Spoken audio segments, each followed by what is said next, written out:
radio for the masses. Headline edition, July 8, 1947. The Army Air Forces has announced that a flying disc has been found and is now in the possession of the Army. If the game is rigged, change the game. Game changer. I occasionally think how quickly our differences worldwide would vanish if we were facing an alien threat from outside this world. This is Fade to Black with your host, Jimmy Church, on the Game Changer Radio Network and KGRA, the Global Radio Alliance. I need your help to get to the year 1985. You're listening to Fade to Black with Jimmy Church on the Game Changer Network.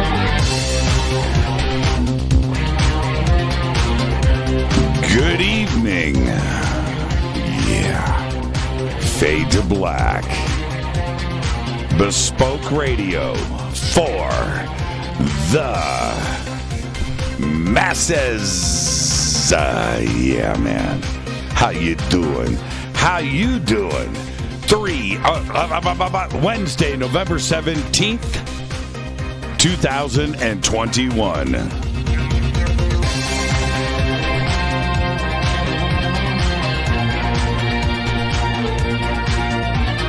320 days into the new year. Only 45 days left. We are live from a bunker somewhere in the middle of nowhere. A total undisclosed location. But it is beautiful. How you doing? How you doing? I would like to welcome everybody listening all around the world, all across the United States. Hither and thither, to and fro, back and forth, up and down, east and west, north and south, far and near. This is Fade to Black for KJCR, the Game Changer Network, and the UnX Network. Race Hobbs, how you doing? I'm your host, Jimmy Church. What is cracking, everybody? How you doing? All right. Wrapping up our first-time guests week here on Fade to Black. Tonight, very special guest Sarah Breskman Cosme is joining us, and she's going to help all of us prepare for contact. Yeah, that is the show tonight, and I guess you've gathered by now that The Observers was released today, one day ahead of the worldwide premiere. A little sneak peek, I guess you can call it that. It took us all by surprise this morning. That released, and if you haven't seen it yet, you can watch it after the show tonight. And more on that in just a bit. But crazy day today. That was a lot of fun and completely unexpected. I was mentally prepared for tomorrow. But it premiered today, so there you go. All right. So tomorrow night, we are still celebrating with our event tomorrow night. Linda Moulton Howe is going to be here. Richard Dolan's going to be here. Whitley Strieber is going to be here. I think we're going to get a drive-by from Lou Elizondo. We're going to have the movie's director with us, Roger Richards. And I think John Greenwald is going to do a drive-by. So we've got a full night tomorrow night with everybody here with us on the show. Oh, I think executive producer Leon Kennedy. And you don't hear from him much because he's busy changing Hollywood from the background. But I'm going to try to talk Leon into coming in and saying hello to everyone. And that's tomorrow night on the show. Very excited. Okay, so there you go. All right. Follow me on Twitter at JChurchRadio. Was everybody a little surprised today? This is how it happened for me. I didn't know. Nobody knew. I get a text from Allison out in Indianapolis, watching the film, man. It's pretty good. I'm like, what? She goes, can I tweet it out? It's supposed to premiere tomorrow, but I'm watching it. And I said, tweet away, just do your thing. And I was pretty smooth about it, but I was like, what? I go into the house, go into the living room, pop on the TV, hit Amazon, and there it is. I was like, well, so I bought it. I did. Paid for my own film. And there you go. But yeah, that was a pretty interesting day. Very excited. And I will say that, can I say this to everybody? I mean, we're all friends here, right? So that happens. And I watched the intro to the movie. I did. And I hit pause, and I walked into the kitchen, poured a cup of coffee, set the coffee down, and then went, yeah! Oh, man. Yeah, it was pretty cool. It was pretty cool. All right, let's move on as quickly as we can. Sarah Breskman Cosme is with us live from Key West. She'll be with us at the bottom of the hour. And what I wanted to say, as you can see, I've got a new microphone. I do. Look at that. It's Tascam's new TM70, and it's amazing. It's an amazing mic. I have many mics. I have all of the big stuff. I have all the hardware. And I can use whatever I want. And this thing sounds perfect.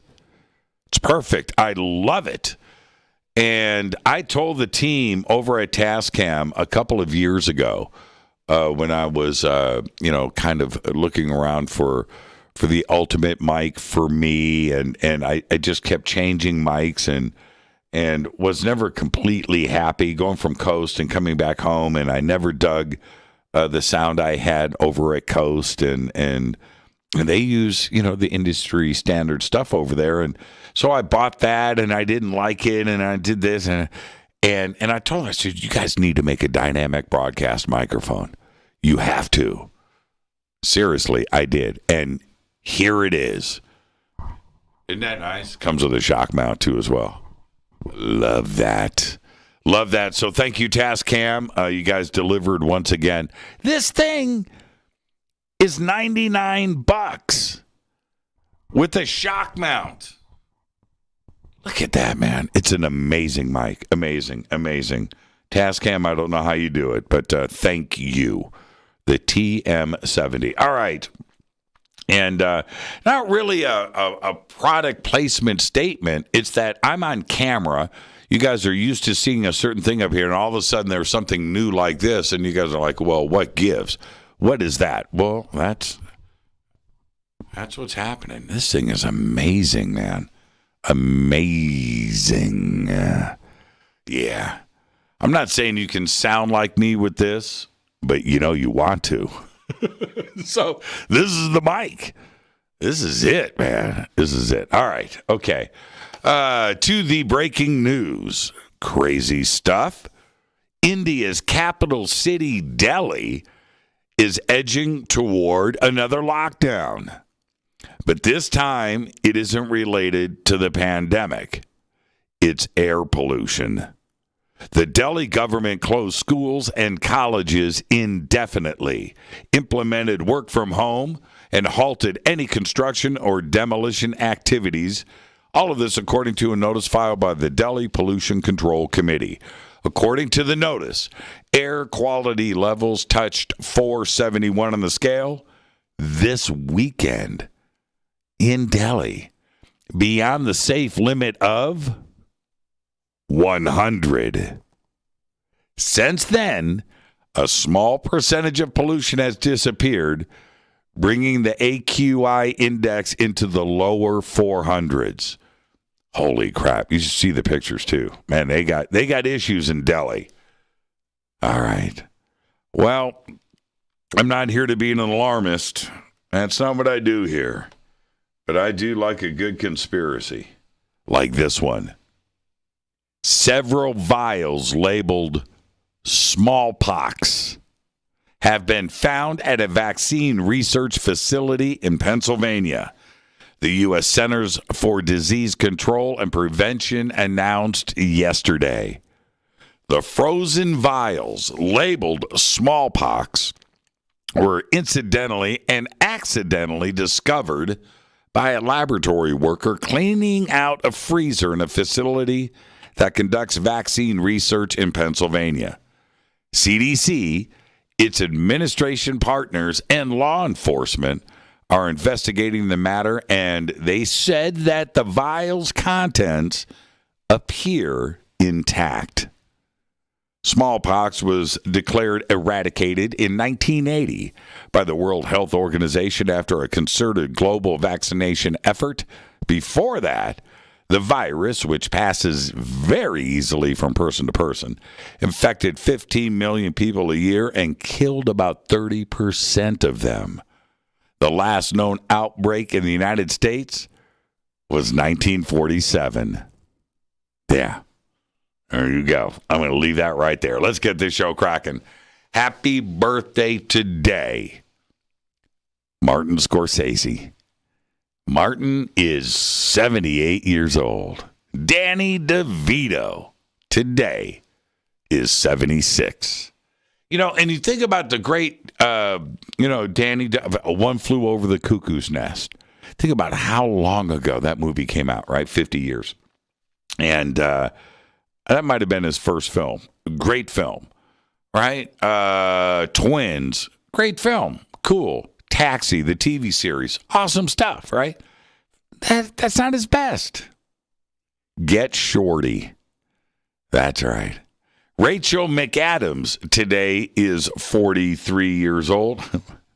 The Time Traveler's Wife, a great movie. Gordon Lightfoot today is 83. And Nickelback's, I'm going to leave that right there. Our dead guy's birthday today is Jeff Buckley. 1966 to 1966 to 1997, died at the age of 30. Jeff, of course, was a singer, songwriter, guitarist, great guitar player, by the way. And after a decade as a session musician right here in Los Angeles, he amassed a huge following in the early 1990s by playing cover songs at venues in Manhattan's East Village. I posted it today. His cover of Hallelujah has over 188 million views on YouTube. Watch that video. It's live, too. Incredible. In 1997, Jeff moved to Memphis, Tennessee to resume work on an album that he was recording to be called My Sweetheart the Drunk. And then in May 1997, while awaiting the arrival of his band from New York, he drowned. Spontaneous evening swim, fully clothed in the Mississippi River right there in Memphis. He was caught in the wake of a passing boat, and his body was found 5 days later on June 4th. Happy birthday, Jeff Buckley, 30 years old. He would have been 55 today. Happy birthday, Jeff. On this day in history, 1969, the Soviets and the United States gather to negotiate in Helsinki to begin the Strategic Arms Limitation Talks, otherwise known as the SALT Treaties, trying to slow down the Cold War arms race. Fader fact. All right, here we go. Fader fact. 2/3 of Argentina's population is Italian. That's right. More than Italy. I'm kidding. Or am I? That is your Fader fact. Tonight, very special guest Sarah Breskman Cosme is with us. She's here to discuss how we can start to prepare for contact. We're going to do all of that and much more tonight with Sarah. And,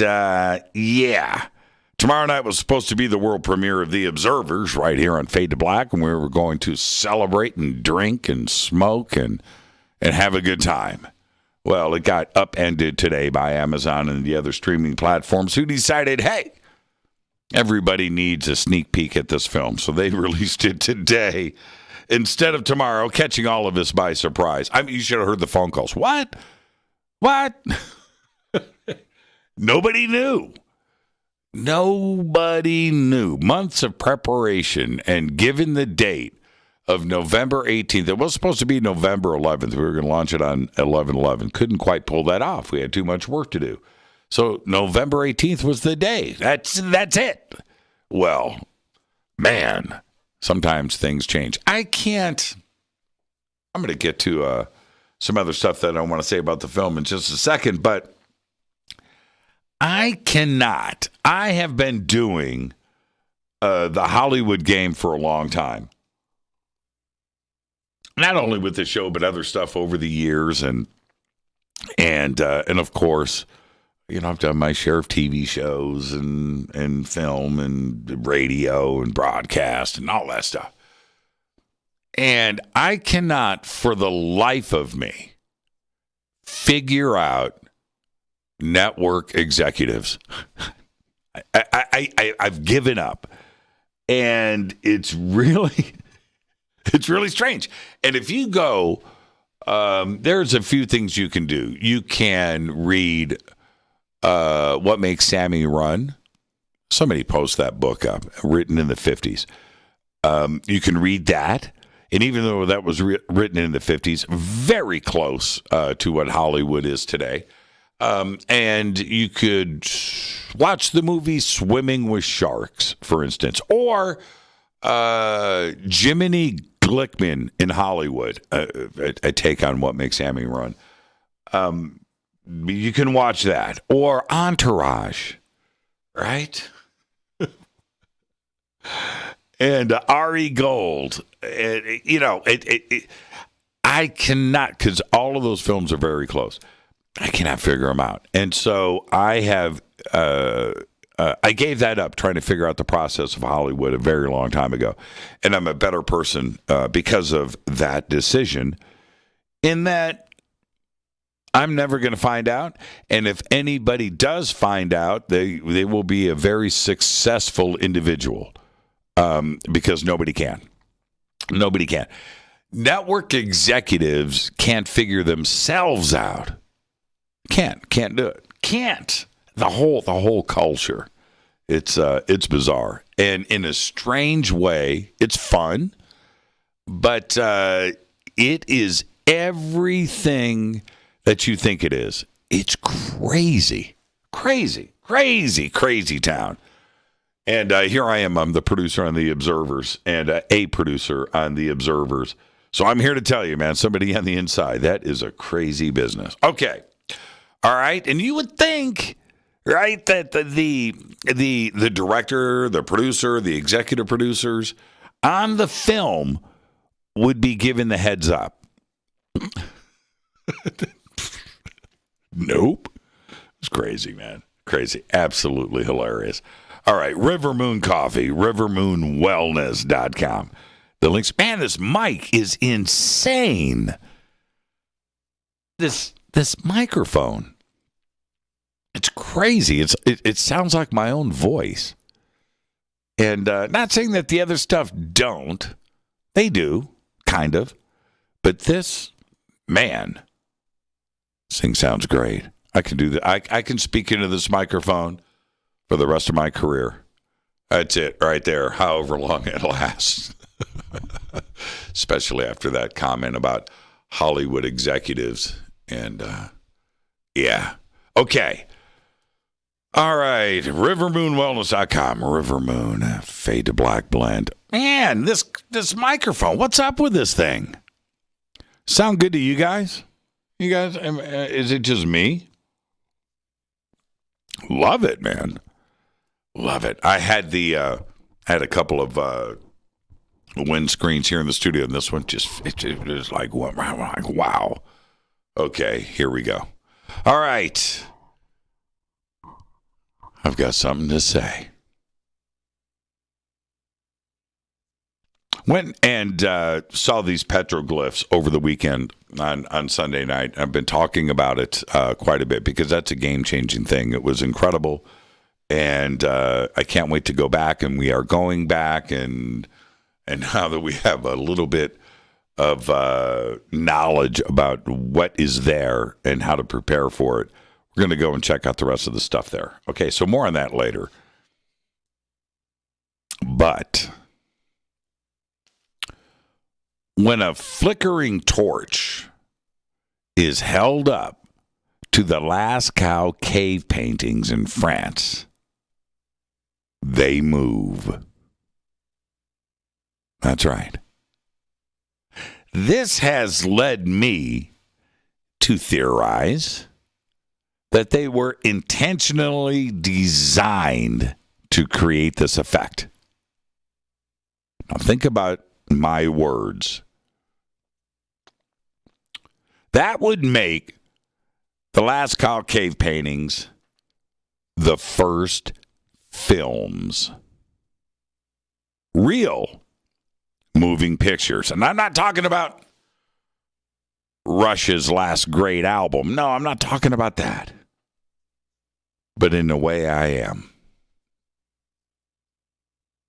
When you watch Werner Herzog's documentary, and just watch how those paintings move. Think about that. Think about that. How is that possible? So, with that, our film, The Observers, was released today, a day early, by Amazon and other streaming platforms, but literally taking people by surprise. Everybody, cast, crew, completely by surprise. Kind of like the Lascaux caves when they were discovered back in 1940 by an 18-year-old Marcel Ravidat and his dog. He's out walking his dog. His dog fell into a hole. His dog's name was Robot. And he goes back and gets 3 of his friends, and they go back to rescue his dog. He's down in this hole, 15 feet. They climb down, and the rest is history. That was 1940. The caves were opened up to the public in 1948.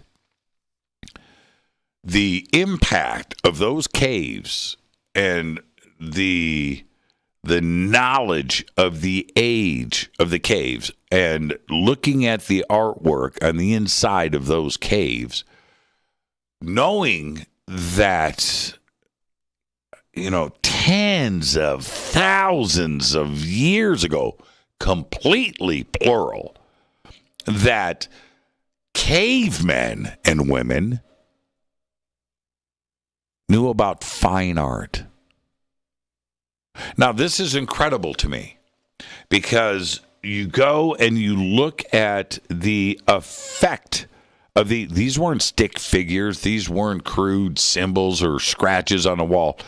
These were truly fine art. And then things went to the next level, which is everybody started to feel the motion. There was motion in these paintings. And then applying a flickering light to them, and suddenly they're dancing and moving across the cave walls. I think it was the first films. It's crazy to me. Meow just said mind blown. Absolutely.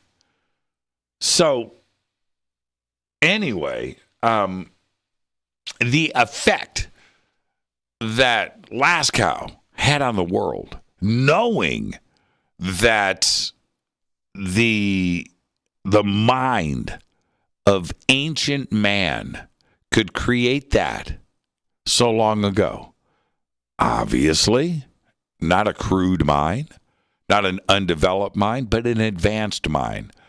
And these paintings probably occurred over generations, maybe thousands of years, occupying this cave and creating this artwork, including the hands, by the way, which I think are some of the most incredible elements of the Lascaux Caves. So, what effect will our film have on our community, the media, and the world? Well, only time will tell. And I'm now forced into the incredible position of dealing with critics, movie reviews, my friends' comments, family. How will it affect them? And I know, in speaking with not only the production team on this film, but the cast and the very limited eyes that have been on this film until today, that I think that we all who have been in production for a long time and we've seen films and we're in films and we do this a lot, that even for us, where we stepped back and said, hey, we did it. This is good stuff. And I'm hoping that the intention of the film reaches the minds of the world the way that it is intended. I'm very excited. So I want everybody to go and see the film. Your comments and your input. I want to hear from everybody, and I really, really do. I'm hoping that the way that I feel, and especially when I see a film that moves me for the first time, whatever it is, and I see it for the first time, and I walk away going, you know what, that was really, really cool. I know how this affects me. So what's about to happen? Well, today's the day. And I am excited to hear both the positive and the negative and anything else that comes from this. So there you go. I am your host, Jimmy Church. This is Fade to Black tonight, right here, continuing and concluding our another first-time guest week here on Fade to Black. Sarah Breskman Cosme is joining us. And tonight, continuing the conversations that Sarah and I had over the weekend, I want to know how all of us can prepare for contact. There you go. That's tonight's show. Tomorrow night, we're having a party. So stand by for that. I'll be right back after this short break with our guest, Sarah Breskman Cosme. Stay with me.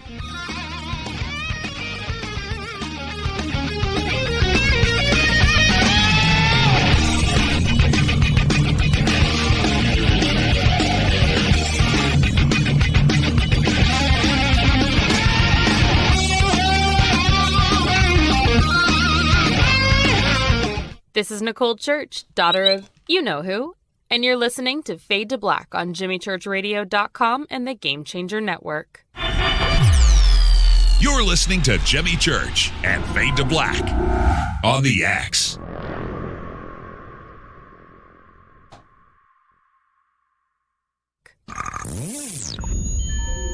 You're listening to Jimmy Church, Fade to Black. Fade to Black will now pause for alien identification. The station that talks the net.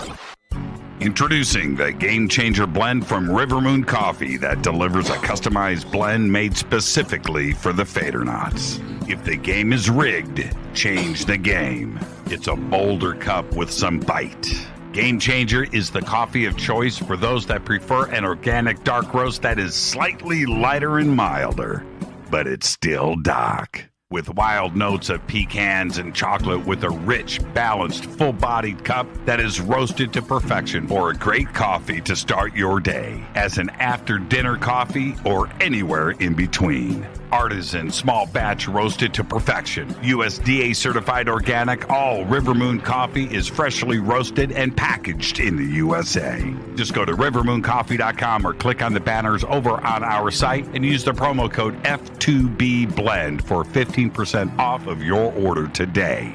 rivermooncoffee.com. This is the only way forward. This is Fade to Black. Make contact.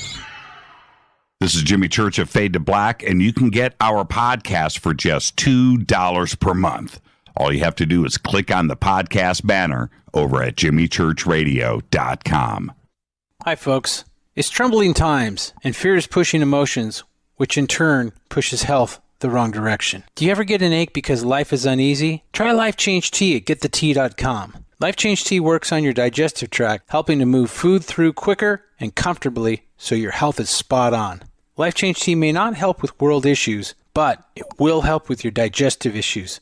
A glass a day helps keep the intruders away. So, change your life today. Log on to getthetea.com. That's getthetea.com. If your health game is off, get on by ordering Life Change Tea. Getthetea.com. And while you're on our site, look around at the great non-GMO organic supplements. And if you're a sales shopper, go to our specials page and see what's for you.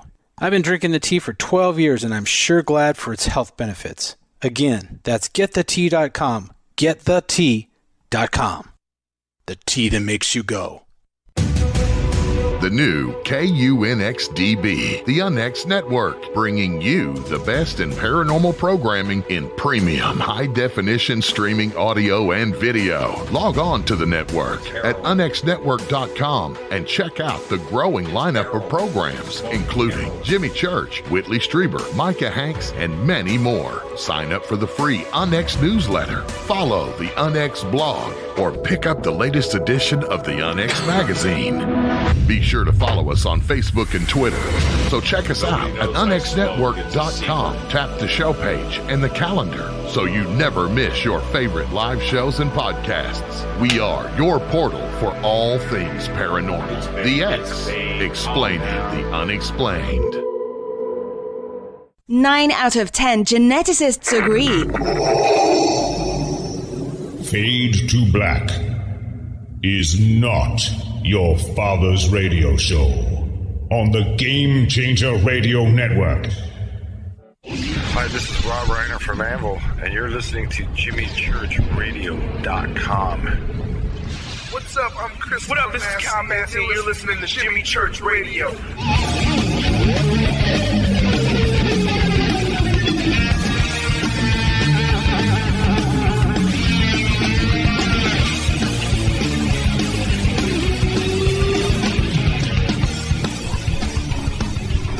Oh, I've got a hot mic. Did you guys hear all of that? Hot mic, Sarah. Everybody heard our conversation. See, that's what happens. Always mute the mic. Always mute the mic. Man, I wonder how much that leaked out. All right, it's Jimmy Church. This is Fade to Black tonight. Very special guest, Sarah Breskman Cosme is with us.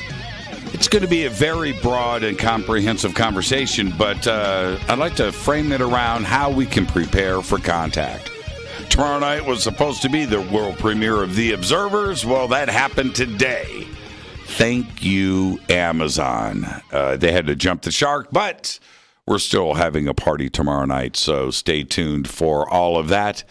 And Sarah wraps up our first-time guest week here on Fade to Black, and we are going to cover contact, abductions, disclosure, and what we can do to get ready for the big day. That's right. We're going to do all of that tonight. And she is a certified master hypnotist, a level 3 QHHT practitioner, a student of Dr. Brian Weiss, and the author of Amazon's #1 best-selling hot new release, A Hypnotist's Journey to Atlantis. What? I've got my copy. I do. Got my copy of that. She has been featured and interviewed nationally as well as internationally on over a dozen podcasts and shows, and recently featured on Gaia TV, and her book was chosen by Regina Meredith for her Book of the Month Club. Her website, theholistichypnotist.com, is right there in social media and over on our website. And I would like to welcome to Fade to Black, Sarah Breskman Cosme. Sarah, good evening. Good evening. Thanks for having me. Oh, this is so cool for me. And now this is the other part. You're live from Key West. You got to love technology, right, that we're able to do this. So cool. I know, definitely. Now, here's the deal. Oh, first, you get the first-time guest disclaimer, which is this, Sarah. It's just you and I sitting on my couch having a conversation as friends, and where the conversation starts, it starts. Where it ends, it ends. But we're going to end as friends. Right? Right. Okay, now, here's the deal. I met you this weekend at the Star Wars USA conference. And, we met and a mutual friend of ours, my dear friend Erica, came up to me before the conference started. I hadn't seen her, like everybody, right, for a year and a half and almost 2 years. And she said, Jimmy, I got to introduce you to Sarah. And so all of that happened, but I sat and listened to your presentation, and I immediately went backstage as you're walking off, and it's just you and I back there. I said, fanboy selfie right now. And I was being very serious. It was a great presentation, and then so we got the selfie out of the way, and I know that you were just coming off stage, and I kind of ambushed you with that photobomb, but my intentions were pure. Later, we had a chance to hang out, and we went out to dinner and things. But your delivery and your concern is infectious. And I made a comment. We were on a panel together, and I made a comment. And I said, I want to hang out with you. I really do. I want to get the information out of you and just sit and like talk forever. What got you here? Where did all of this knowledge come from? Well, I started out just in regular therapy, wanting to become a therapist, a regular traditional therapist. And then eventually I got into hypnosis. And I learned, regular past life regression, lose weight, and quit smoking. And right away, I knew there was something amazing about past life regression. So that's when I studied with Dr. Brian Weiss. And eventually, I got into QHHT, and I went from a level 1 to a level 3. And when I wanted to become a level 3, I needed a subject that I could hypnotize. So I could take that video submission to my level 3 class. And that's when I asked my friend Jen. And Jen was just a teacher at my kid's school. And I knew she wasn't into any of this stuff. She was just brand new to everything. She didn't even believe in past life regression, or she didn't know Dolores Cannon. And I just asked her if she would just be a volunteer so I could videotape her and hypnotize her, because I told her, it's really an amazing experience. You can learn everything you want to learn about yourself. You can find out who you really are, and you can even heal your body if you want to heal your body. And she said, oh my gosh, are you serious? Because I haven't told anyone, but I'm actually suffering. And, she told her husband, I'm actually suffering from this brain condition called pseudotumor cerebri. And basically, there was a high risk of a stroke, and she was suffering so badly. She was on all these medications, and she was working really closely with this team of specialists at the University of Miami. So she was thrilled just to have an opportunity to try for healing. So in our first session, she was healed, and she went back to her team of specialists, and they said, what happened? There's no explanation for this.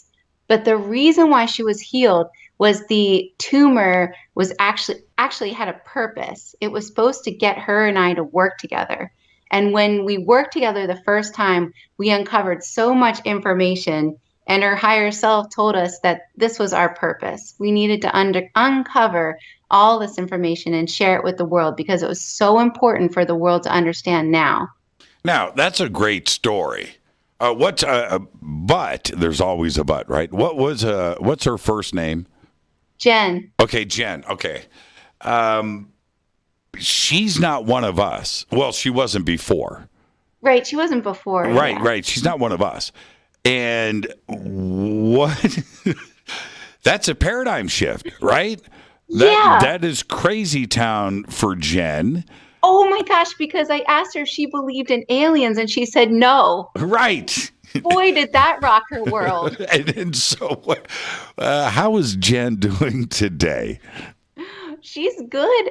Actually, it's really amazing. She wrote her own book called Child of the Universe, and she moved to Hawaii because after she uncovered all this information where she was a queen of this place called Lemuria that was in the South Pacific, after she uncovered all this information, she just wanted to go back home, or the closest part to where her home was. Right. And she took her family, and she's there now. Yeah, that's rock and roll. That's and a great she's healthy. Yeah. And also her doctors had told her she wouldn't be able to have another child, and she got pregnant and had a really healthy baby girl. There you go. Now, okay, let's back up for a second if we can. Let's put the car in reverse. QHHT. There's some of the audience that know exactly what we're talking about. There's another chunk that have no idea. I don't want this to blow past them. What is QHHT? It's short for Quantum Healing Hypnosis Technique, and it was developed by Dolores Cannon. It's similar to past life regression, except in a QHHT session, the purpose or the goal of the session is different. In a regular past life regression session, the hypnotist just regresses the client to see a past life and then see how it correlates to their current life. Mm-hmm. In a QHHT session, the whole goal is to access this part of the client that knows everything about them. And you can find out anything you want to know. That's where I get my information. I never met Dolores, and I have spent many, many hours listening to her presentations and things. And I can't help but think, well, a lot like yourself, I would have loved to have hung out with her. I mean, like cool, right? The definition of cool. She was just absolutely amazing. Well, she is always hanging out with me. I wish I could see her, but my clients tell me this. And, can I tell you one thing that was really fascinating? Absolutely. So when Jen and I were uncovering all this information, because I'm doing Dolores Cannon's work, I'm doing QHHT. Right. After we were putting our books together and we were done, I was basically done. I still had a few more things to do. I let her read some Dolores Cannon books. I wouldn't let her read any while we were getting this information because I wanted to make sure it was valid. And I thought if she read them during this time that I wouldn't be able to trust it. So I let her read the books after she published her book. And she read them so fast, especially the Convoluted Universe books. And she called me and said, "Sarah, you will never believe this. We picked up right where Dolores left off." And as you read the books, you can kind of see where she was confused. She even published in one of her books that she was going to publish this book anyway, even though she didn't find all the information. And that is exactly where we picked up. It was so crazy how she's just kind of helping guide, Yeah. But there's nothing special about me. I know she helps everybody that asks. Well, now, that's not true. And let me tell the audience why. We're on this panel, and I'm the old guy in the room, obviously, especially on this panel. And I'm at the end of the table, and I'm listening to what she had to say, and I kind of interrupted Sarah a little bit rudely, but I said, "You are incredible." And Aww. the way, it's not that. It's the you have a way of connecting to people, and I'm sitting there. I'm like connecting. I'm like, what is going on? And so then I let it slip. I said after the conference, we all need to go outside and watch Sarah get on her starship and fly away because that's what's going on here. And I obviously I was cracking a joke that wasn't that funny, but your information has a very, very solid foundation. Did you, before all of this, did you have a contact experience? Did your parents, did anything like that happen when you were younger? Well, I did, but I wasn't aware of it until much later. What happened? I didn't know. Well, what happened? Well, I remember a little bit now, but I didn't know before I got into any of this. I know I've always been communicating with other, I guess you can say, beings, from where I most recently came from, I guess you would say. I did this little kind of mini regression on myself where I put myself under and I couldn't record it. So I could only remember a little bit of it. And in this regression, I went back to this planet where it was kind of pink in nature and it was just so beautiful. And there were these other really beautiful light beings there. And they had these huge, dark, dark eyes, but they were so full of love and compassion. And I was leaving them. This is in my little memory regression. I was leaving them because I was going to come to Earth to teach the world compassion, because that was my superpower. And I got into this little like travel sphere.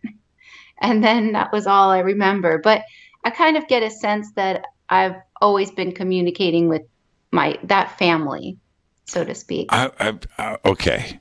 When you say pink, I'm interested. When you say pink, the sky, everything like around a sunset. you, like a sunset, like a sunset all the time. That was pink. And there were these things that looked like mountains, but they weren't green. They were brown. Now, I've had my own little experience. I don't talk about it. I don't talk about it much at all for a lot of reasons. But the part that I have spoken about was pink. Oh, really? That's so funny. Yeah. Maybe we're from the same place. Well, let's not get too far ahead of our skis. Let's not get. But that. I feel uncomfortable talking about it because it was a very personal experience, number one. Number two, I don't want to influence others in their thought processes. So I keep it to myself. But I am interested in what others have to say so I can think about my own little journey and maybe validate a little bit, because I don't want to think that I'm crazy. But we all think that, right? But the pink, you didn't say green, you didn't say purple, you didn't say brown, you didn't say black, you said pink. And right there, I've just got to find out more. Well, because I do this almost every day where I do QHHT sessions, I really learned that we all come from everywhere also. But a lot of these places are other realms or planets, whatever you want to call them, they seem to be a little pinkish in nature. And they always describe these places as blissful always. So I thought, wouldn't it be fun to live on one of these planets next time? But the higher beings say, oh, it can get boring. It's so beautiful. You just sit there and soak in all that beauty and you communicate with these higher beings and expand your mind, but there's no duality. And that gets boring. And that's one of the reasons why we choose to incarnate on these 3D dense planets, because there's so many of these planets as well. Sure. And I think we should have an appreciation more of what we have here. And I'll tell you why. Because those higher dimensional beings are going back to their, friends and family going, dude, Earth? Blue skies, they had these green, it is so beautiful. You know what I mean? And we live here and we're doing everything we can to run this place into the ground. Right? I know. But what's funny is that a lot of times when we physically leave this earth and say we go somewhere else, it's like a badge of honor to have lived on Earth. It's like, whoa, you lived on Earth? You did it. Oh my gosh. Right. That's really hard. Yeah. But yeah, I know we don't appreciate what we really have here. All the magic, that we're able to feel sadness and happiness and eat something and hug somebody and have emotions. The higher beings always say it's so beautiful. Have a conference at a casino. Yeah. Hey, there's something to be said about that. And one of the subjects that not only came up in our dinner and during our panel and your presentation and throughout the weekend, that there was a level of excitement that I enjoyed, but the conversation is disclosure. The conversation right now is, okay, we're here. What the heck are we going to do about this? And I think that is a concern because this page is getting ready to get flipped. I mean, the real okay, here we go. We've got to get ready for this. Yeah, and I think it's important for people to understand who we really are and why we're here. Because who we, as humanity, we're really just an ancient grouping of beings. And we've traveled from planet to see what the next and the next will bring so that we can keep evolving. We've done this so many times. We are ETs. They are us. So I think it's important to understand, to take the fear out of this contact, because this is going to be beautiful for all of us. Now, when you say that, is E.T., whoever they are, there's so many, right? Infinite amount. But are they speaking about the same vibe, that we are all one, that we are all, our DNA is the same, and is that also the same conversation? Well, kind of. I mean, even like you and I are the same, but we're different. It's the same thing. So, of course, there's lots of differences, but we are the experiment. Us incarnated in the human body, we're the experiment that the ETs have. Does that make sense? Well, we are we are being watched and helped. I mean, there's already so much contact. We're always being helped, but we are the ones doing this to ourselves. We are the ETs. We're multidimensional. I hope this is making sense. We are them and we are us, but we're playing different parts and feeling this incarnation solely, like we're fully physically in this one right now, focused on it. But yet we're also fully focused on a different incarnation. And you and I can have this conversation, and the audience is right with us. What about the rest of the world that has no idea what we're talking about?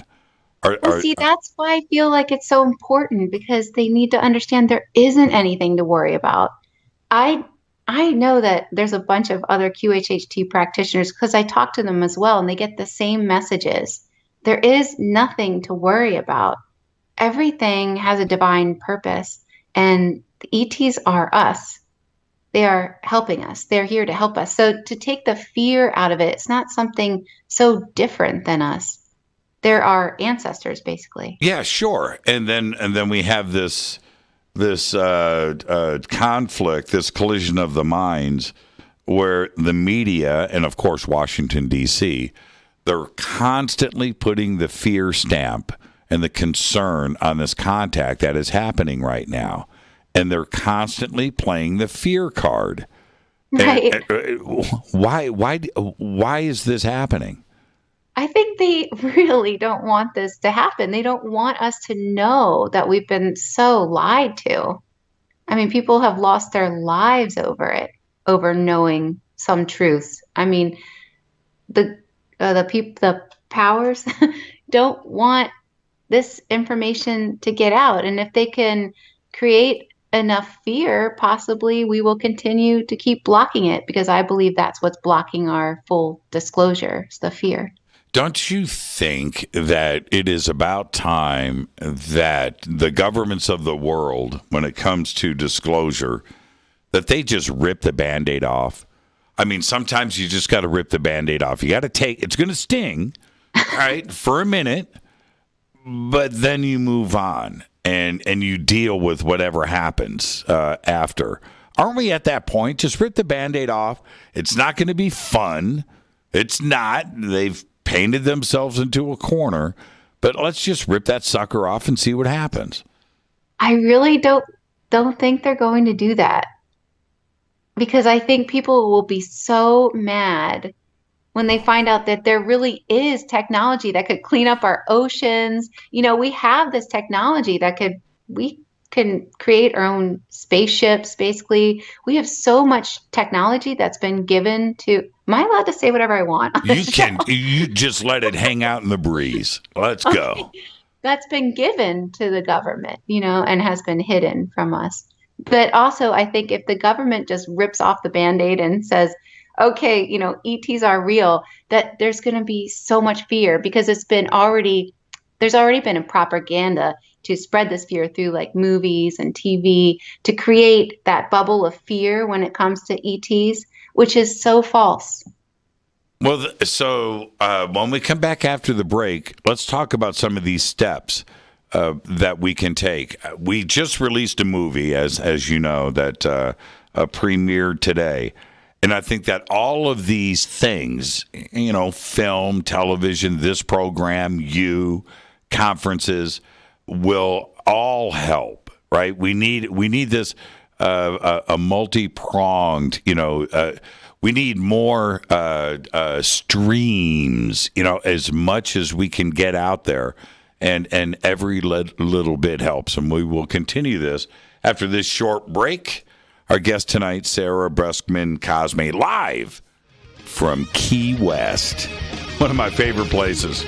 I'm your host, Jimmy Church. This is Fade to Black on the Game Changer and UnX Networks. More with Sarah after this short break. Stay with us.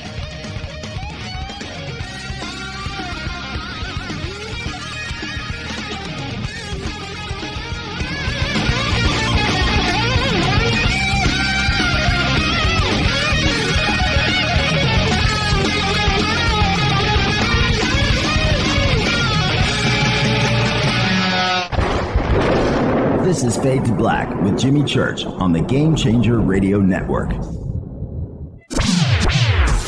Your 1 million gigawatt paranormal powerhouse, KUNX-DB, The X.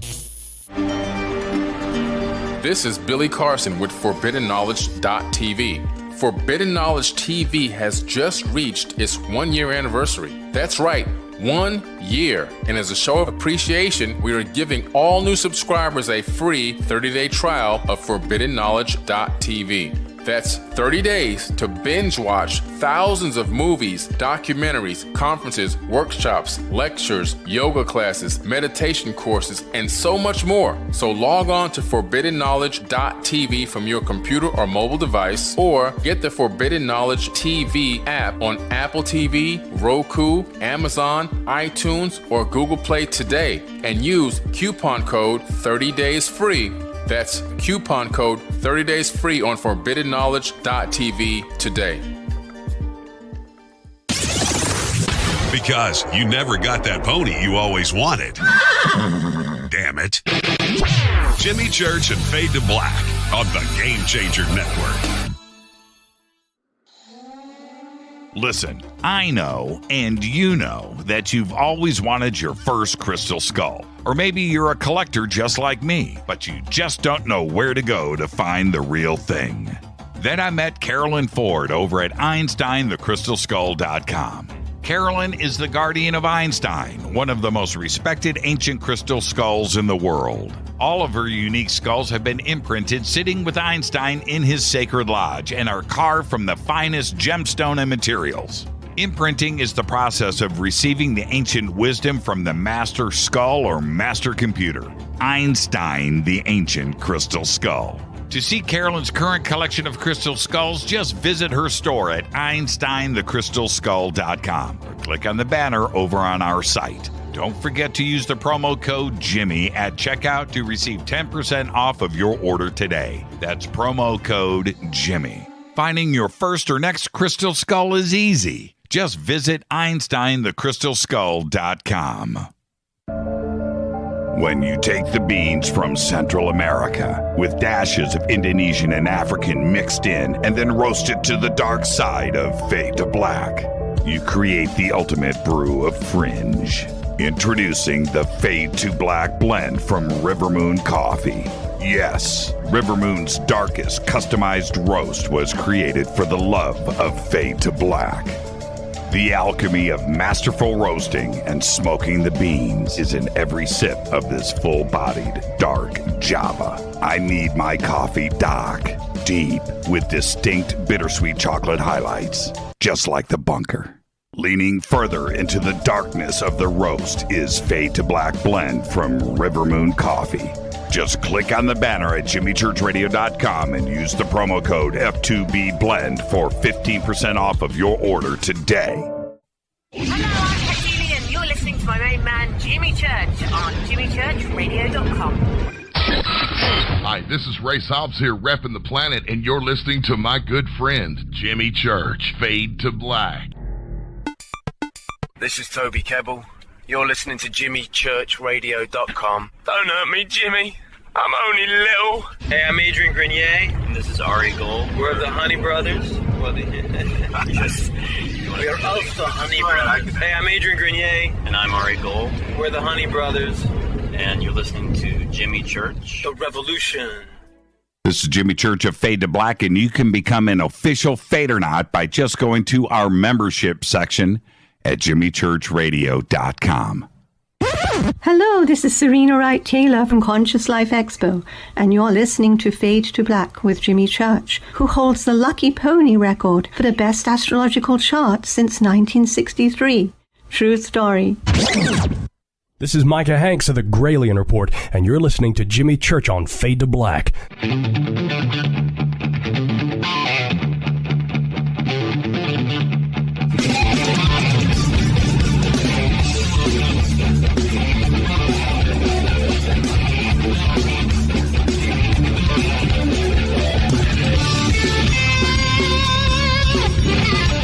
Welcome back, Fade to Black. I'm your host, Jimmy Church. Tonight, Sarah Breskman Cosme is with us. Live from Key West, by the way. I'm out here in the desert. She's got crashing waves outside of her window. There you go. And here's, you mentioned something, Sarah, in our first segment. I want to go back to it. You said the planet where I came from, and then continued. It's like, wait. Let's stop right there. What did you mean by that? Oh, well, that was the planet that I saw in my regression, where I guess that was probably the last other place I came from in this timeline, since we're multidimensional. But continue. But it was a beautiful place that everybody was so compassionate. And that's what I saw in my regression when I was trying to figure out a little bit more about the other beings that I feel like I can connect with. Now, when you say something like that, do you take it literally? Well, there's always an element of doubt in me. I'm not going to lie, right? Because there's no way for me to prove it. But it was pretty vivid, so it feels different than like my imagination, where I'm just kind of making stuff up in my mind. It was so vivid. It's like when you have a visitation dream, one of your relatives who's passed on, and they visit you in the dream. You can usually tell it's real and valid because it'll be so vivid. Like all the colors are so vivid. But you asked me, how can we make this contact? How can we, communicate with these other beings? And there's a bunch of ways. I mean, well, obviously you can just ask. That's probably the easiest way. But, I think that crop circles are there for that reason, because those symbols are encoded almost like an imprint. Mm-hmm. So when you look at one of those crop circles or some of these ancient symbols, they're encoded to create an imprint in your mind, almost like a key that goes into a lock. It opens up transmission. So when we were, Jen and I were uncovering information about Lemuria and Atlantis, in Lemuria, they had the flower of life pattern on a lot of the places where they would go to find answers to questions. And that was how they communicated with other planets.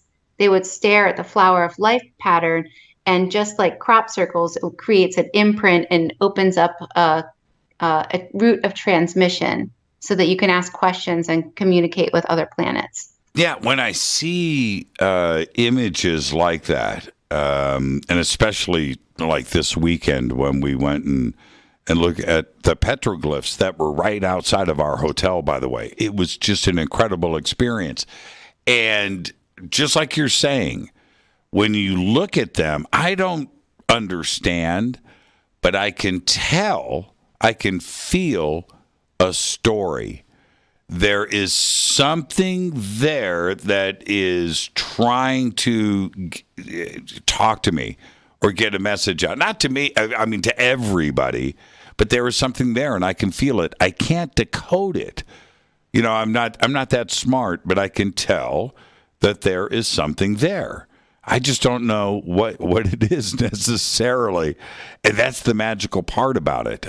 My comments about these petroglyphs, and I've always felt this about crop circles, Egyptian hieroglyphs and things, where I don't know what is there, but I can tell that it's not about digging seeds out of the dirt so they can eat that day. That's not the message that is happening. There is something much more intelligent there, isn't it? Right, exactly. I don't really know much about petroglyphs, but I believe that you don't even need to know. It probably downloads that information It's kind to of like you on some level. Yeah, it's like software. Yeah, exactly. And you can grow your brain. You can. It's very healthy, actually, for a person to stare at these symbols, to stare at crop circles, or to stare at the flower of life pattern. It's amazing what you can do with these symbols. It's funny. It's like there's so many tools for us. Now, with QHHT and other regression therapies, do interdimensional beings come through those sessions too as well? Oh, all the time, because they always want us not to be afraid, and they're there to help. They're there to help anybody that wants the help. And a lot of times, what's funny, and I think I said it on the panel, is a lot of times I'll get a client and they'll be so nervous because they've been contacted by ETs all their life and they haven't told anyone, and they're very afraid. They're so afraid of the ETs. So they want to do a session. They want to find out why this is happening to them. For them, it's like so horrible, and they want to put an end to it. And that's one of the reasons they come in for a session. And then they go under hypnosis and they realize they are the ones that are contacting them from a different dimension, and that there's only benefits to it, because the ETs can actually heal people or, change certain things within their DNA so that they can, survive on this physical plane. So it's a beneficial experience to be contacted. Do you believe that, this knowledge isn't limited to our community or to you? If ET is here, then they're making contact with everyone, and that includes our military, governments, politicians. Certainly, they have this same information. They must have it. Probably. No, I'm being very serious, right? And in that they know that they're not evil, right? Of course, they right. do know that. Yes. You know what I mean? Sure, they do. Now, there's bad ETs. There has to be. Right. Right. But we, as far as I know, Los Angeles hasn't been, carpet bombed by photon cannons, right? I haven't seen that. Maybe it has, actually. But I haven't seen that. And there isn't any evidence of that. Everything seems to be a pretty positive message. The government must know this. Of course. And why if you rip off the Band-Aid, I understand the aspects of zero-point energy and the petrochemical industry and cars and planes and things and the foundation of an economic system that could go south pretty quickly, and the anger from everybody. What you mean we could have solved world hunger? And you guys are more interested in making money than and bringing forth this information. I understand all of that, but they have spun this fear thing into it when they know the opposite is true. Eventually, the truth is going to come out. But there's so much control when you use fear. When you use fear over a large population, you can keep them suppressed and you can keep that control. You can keep them doing your work for you. When humans really understand who they really are and how much power they really have, you can't control that human. They just totally separate from this control group. And there's a lot of people doing that right now. A lot of people call that awakening, where they separate themselves from this fear propaganda and feel the power within themselves. And there's no controlling that person. Is that just a natural stage of evolution that we're going to go through no matter what? It is. I mean, what I've been hearing from sessions from people that don't know one another, it's the same message. Right now, there's a lot of light and help hitting the planet as we move through this ascension process. I mean, there are, there's control on the planet. There's negative, not beings, because the negative beings are not allowed to be on the planet, but negative beings finding their way through to control certain populations on the planet. But once this planet hits a certain point, which is very soon, the negativity can't stay here anymore because the frequency will be too high. And that's happening now. A few years ago, I used to hear something quite often, which was, complaints from the community church. If we don't get to 5D this year, I've been waiting, for 15 years. If we don't get to 5D this year, I'm out. Right? and I've been waiting too long for this. And I was hearing that over and over again. That chatter has chilled out. Why do you think that is? Well, I think people are realizing that, well, maybe they are. I don't know. They go in and out of dimensions all the time, all day long. So maybe people are realizing this, that it's it's an inward process.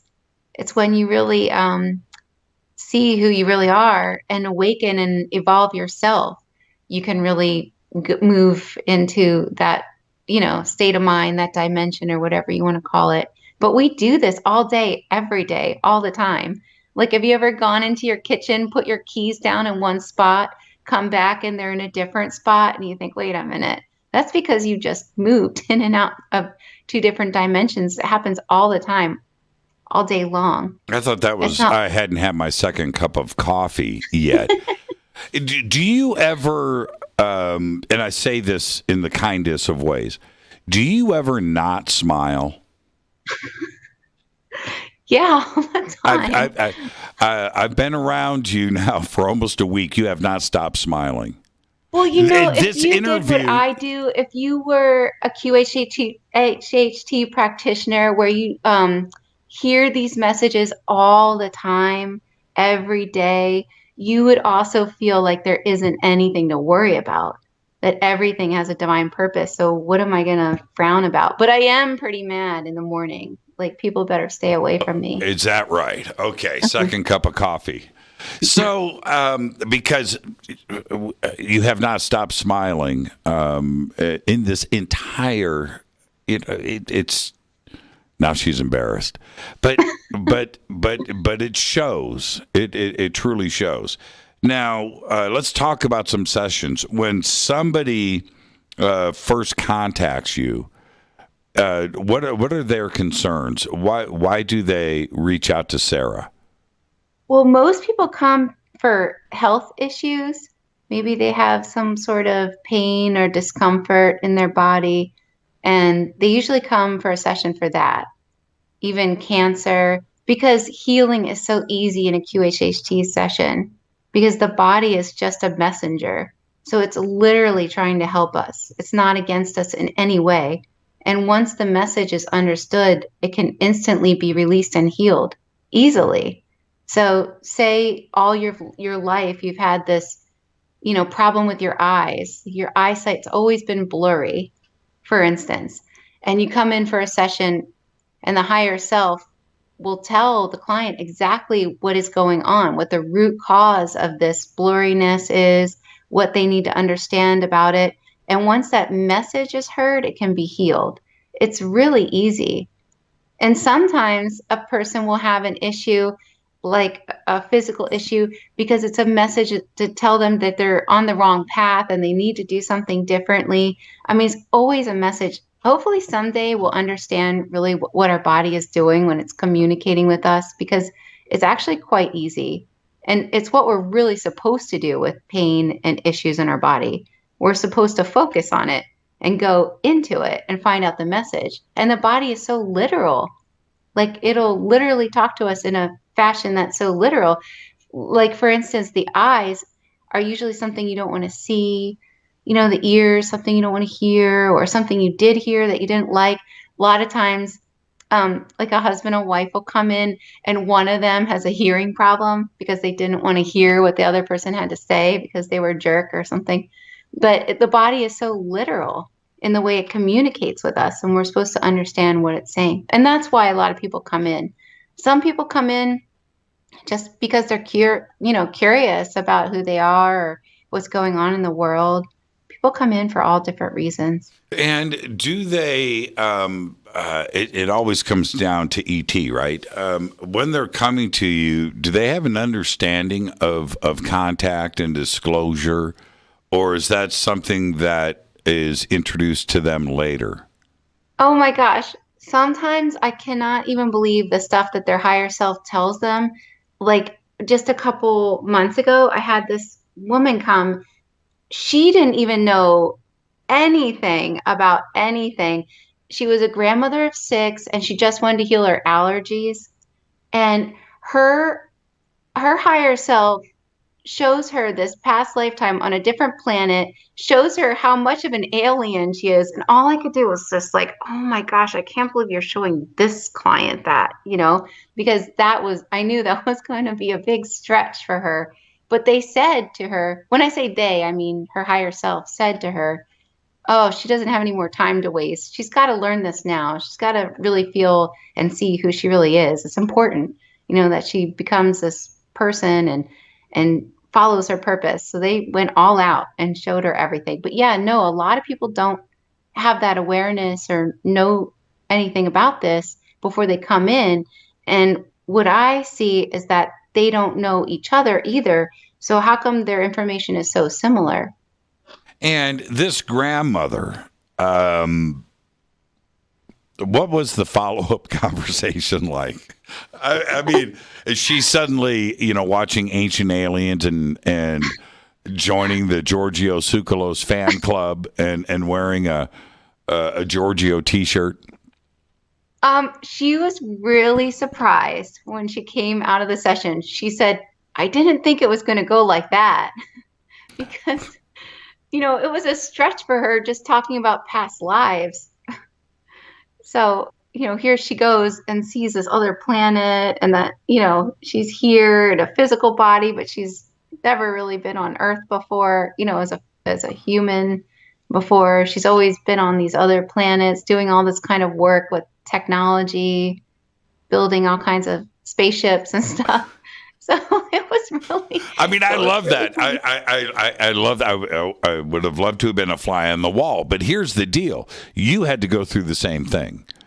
Yeah, that's true. I mean, it was a crash course in all things UFO. That's for sure. And I wasn't into any of this stuff. There was I did a panel a number of years ago, and Robert Schoch is on the panel.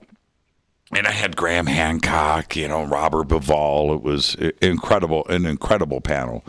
But Schoch said one thing. He's a professor, Boston University, tenured, a big part of this community, but also he's in the world of academia. And he said, I can probably talk about aliens before I can talk about the other A word in academia. And I said, okay, what's that other A word? He goes, Atlantis. Right? And what did you know about Atlantis going into this? Oh my gosh, I didn't even know anything. I didn't even know why I moved to the Keys. I just wanted to be somewhere warm. I didn't know it was because it was close to this place where I died in that lifetime in Atlantis. I didn't really know that much. I mean, I'd heard about it. I'd read some of Dolores Cannon's books before I got into all of this, but I didn't know what I was about to uncover through these sessions, that I had such a huge part in this story. I have any idea at all. Walk us through that. Okay. As you're going through this kind of journey, it's got to be incredible. But what were the first things, the first steps? Well, first we uncovered a lot about Lemuria, and we uncovered that Jen, in her past life, was taken by the Atlanteans and taken as a prisoner in Atlantis for 60 years, where she spent 60 years in a prison there. So she was able to see it from her perspective. But we were uncovering this information, and this is before the quarantine started. So we were uncovering this information about this virus in Atlantis, and it was a really deadly virus. And they were burning the bodies, and that's why there was so much smog everywhere. When people, sorry, I don't want to lose you. When people would be regressed, they would often see smog in Atlantis that would cover the sky, so they couldn't see the sun. Well, we uncovered that the Atlanteans went to Lemuria because the Lemurians had a special immunity, and that's why they went to Lemuria. Because I was wondering, why would the Atlanteans want anything from the Lemurians? The Atlanteans were very sophisticated in their technology, and the Lemurians were not. They were very spiritually advanced, but the Atlanteans saw that the Lemurians had this special type of immunity, and that's what they wanted. So, long story short, there was a virus in Atlantis, and then they developed this vaccine. And at first it seemed like it was really amazing. It seemed to work. People were not getting the virus, and the smog stopped. People could see the sky. It was a huge success. Everybody was so happy until the first set of babies started being born with terrible side effects, because they were using, when they developed this vaccine, and it was different than the vaccine now, there was a slit in the arm, and then genetic animal, it was mixed with animal DNA, was put into the skin and then covered over with a putty type substance. When the babies started being born with side effects, they had animalistic side effects. Some were born with gills, some tails, and different animal parts. You could still see this running lightly in our genes now. Some people are still born with gills, tail, extra nipple, or whatever. But they didn't know what to do with all these human hybrid defects. And even before that, they were doing experiments in Atlantis where they were fusing different animal parts on humans. But it got way worse after the vaccine side effects. And they didn't know what to do with these beings. So they started killing them off. And what they found out later was that they had these abilities. So even though they had these side effects that were terrible, they also developed abilities, which is something that I think is important for people to understand, that there always is a divine purpose to everything. So even if you look at people with what you would call side effect and autism or savants, some of them, the savants, have a side effect that also has a benefit, where they have a channel that's open in their mind and they can think differently than other people. It's a huge ability. Well, the same thing happened in Atlantis, where these side effects created this ability, and the beings with these human hybrid side effects could channel into the ley lines, could understand the history of Earth. They had so many different abilities, but at that point it was too late and Atlantis was destroyed. We need to take a break right here. Were you able to make connections with this knowledge and this technology and how it possibly got into other cultures and went around, the world? It's still around the world, but lightly. It's been totally, hidden. Okay, let's take our break right here. My brain is moving too fast, thinking about way too many things. It's going to be a great conversation tonight. Sarah Breskman Cosme is with us. I'm your host, Jimmy Church. This is Fade to Black. Stay with us. We'll be right back after this short break.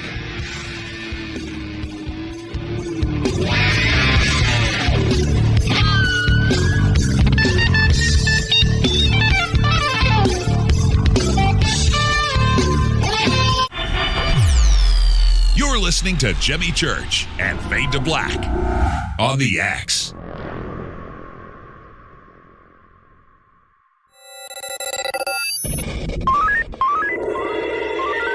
Way out here, we listen to Jimmy Church. You're listening to Fade to Black. Always on the edge of the hottest alternative talk. Jimmy Church with Fade to Black.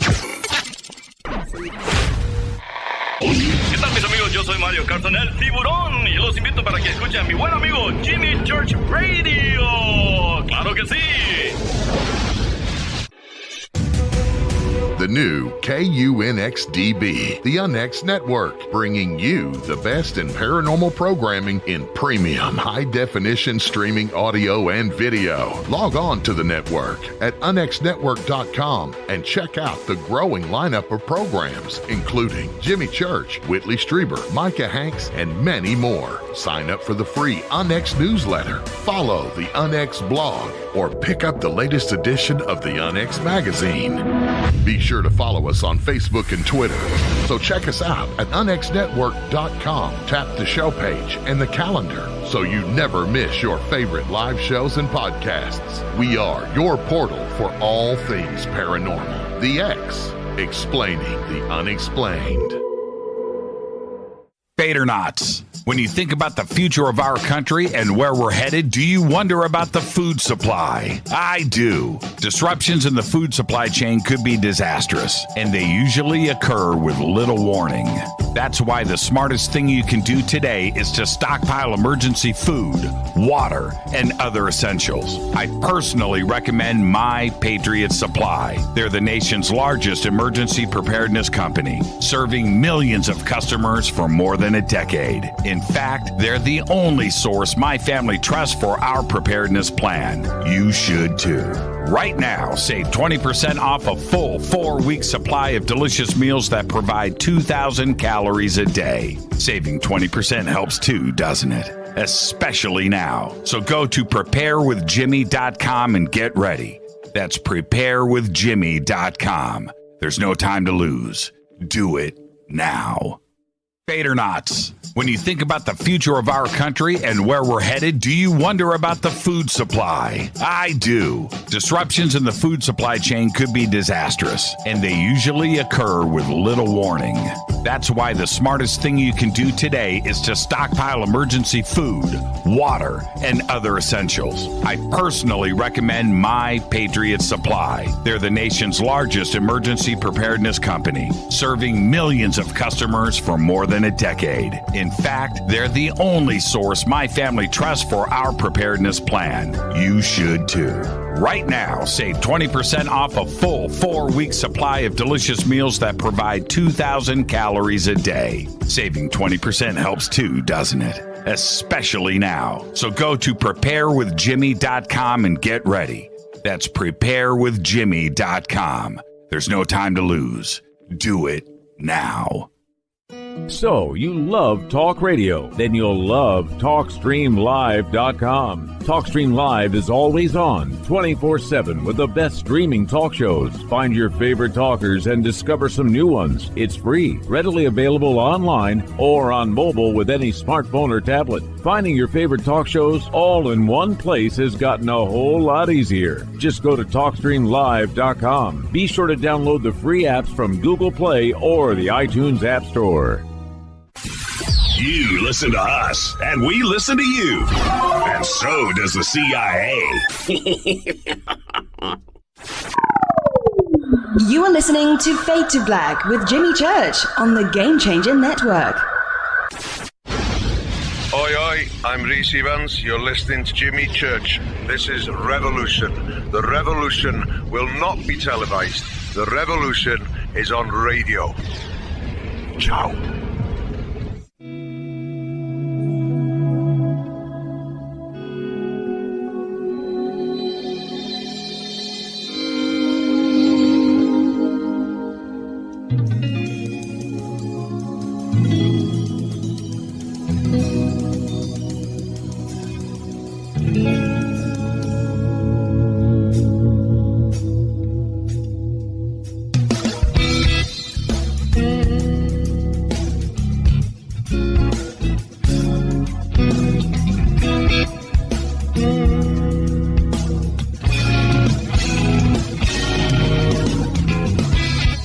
All right, welcome back. Fade to Black. I am your host, Jimmy Church. Our guest tonight, Sarah Breskman Cosme.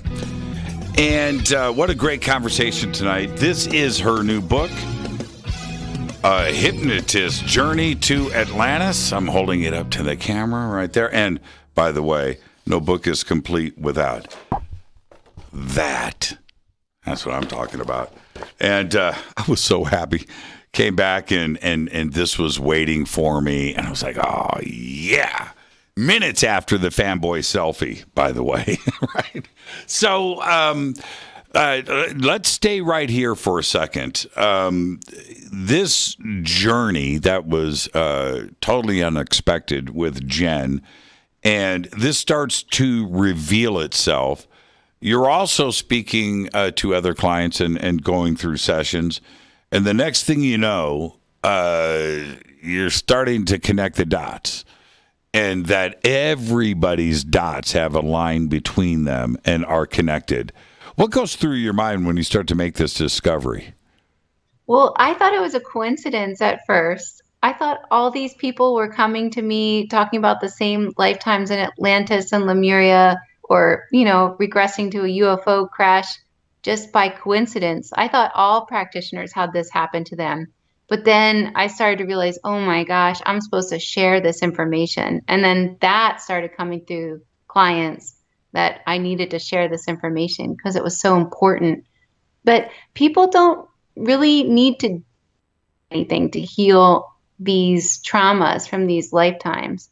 I mean, just hearing these words, is enough for some people, or even for some people, reading this book or reading another book that shares similar information is enough for them to heal on multiple levels. They don't have to personally be regressed themselves to heal. It's like once the consciousness understands, it can release that trauma. But after those societies were both destroyed, there was so much karma and so much trauma to be accounted for that we all met in the afterlife. And we thought, what are we going to do about all this trauma and karma? So we agreed to come back right now. And that's why most of us are back on the planet at this point in time. And this is the lifetime where we're supposed to release this karma, release this trauma from ourselves so that we can move on, move past it. You mean karma is real? I'm kidding. Karma will show itself, right? It will. Yeah. And now take me, this is what I'm really interested in is there's a black and white part of this. You're taking notes, you're listening to the session, your sessions, Jen, you're compiling all of this data, but you're also doing the same thing with your clients. Take me through that moment where you're looking at your stuff and you're speaking with Jen, and then suddenly something else pops up and you go, wait a minute, this can't be happening. The exact same things are starting to appear. Oh, okay. Yeah, with the virus and the quarantine, you mean? All of it, sure. And that, okay. We're going to come back to that. We're going to come back to this virus part, but because that is pretty crazy. No, I mean, the first moment where you started to make these revelations where the similarities are there. Well, I think what really blew me away, honestly, was Jen's higher self had said I had written this book before. And I just didn't think anything of it. You know, maybe I did, maybe not.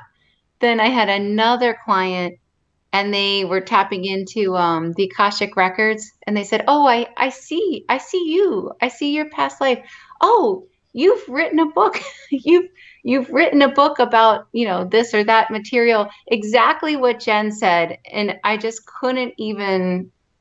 I was like, "Oh my gosh, I've actually written this book before." But it's all lost. Right. And getting this out to the world is one thing, but this virus element to this, which predates the current pandemic. I mean, and it's right there in the back of the book that this was done in 2018. Right? The session started, I should say, in 2000. Yeah, it started in 2018. When the pandemic, which nobody expected, right? This seemed to happen very, very quickly and very fast and very rapid, but that took everybody by surprise. You're already writing about this and speaking to clients about it. Well, I didn't know that we were going to repeat history. Right. I finally learned that history repeats itself until we learn the lesson. But basically, it's great that we're here again because it means we're doing better, because humanity doesn't evolve in a straight line. It evolves in cycles. So we mess up, we come back, and we do better. Mess up, come back, do a little bit better than before. So if we're at this point again, then this is a great thing, because we're choosing differently. We already are, because we're choosing more with compassion than we did back then. The comments that I made and others at the beginning of the pandemic was that when we get to the end of this, we will realize our lack of not only with our friends and families and coworkers, but with our neighbors and countries and around the world, because everybody was going through this together. Well, here we are almost 2 years later now, much longer than I think any of us expected. And I'm not so sure if we achieved what I was hoping for, and that we may fall back into our old habits. What's your comment on that? Well, I think during the whole pandemic, so many people looked in on themselves and really found out who they were. I think it was such a catalyst for change. I mean, there's so many more people that are into this stuff, that have just become aware of this stuff through the pandemic, because it just got them to question everything around them. Right. And everybody had time, right? Where they didn't have time before. Time. Right. Right. But it doesn't feel like we're at that point yet where we really are connected with our neighbors, because there's still so much duality to move past, to move through, so that we can grow into that place. Now, in this download of knowledge, right, that's coming at you about the history of Atlantis and the lost civilization that probably influenced everything about us today, specifically Egypt, and in the text, and going back to Edfu and that text, strongly suggests that about 10,000 years prior to that text being written, which would have been around 10,000 BC, that somebody showed up with some knowledge there. And there was suggestion of a flood and the destruction of an island in this text. Well, some of this will immediately go to Atlantis, and that makes a lot of sense, and that's probably what they were talking about. This predates Plato and everything else, and the text is right there. Is that what the Egyptians were talking about? Was there any reference? Probably from Lemuria, because it seemed like they went first. They were destroyed first, and a lot of them whichever survivors there were made their way, I believe, to some of them went to Mount Shasta, California. Some made it to Egypt, but there were Atlanteans that survived that did go to Egypt. And especially some of the hybrids, the cat-like beings, were some of the survivors that made their way to Egypt. Eventually, they were all killed, but these cat-like beings created a lot of,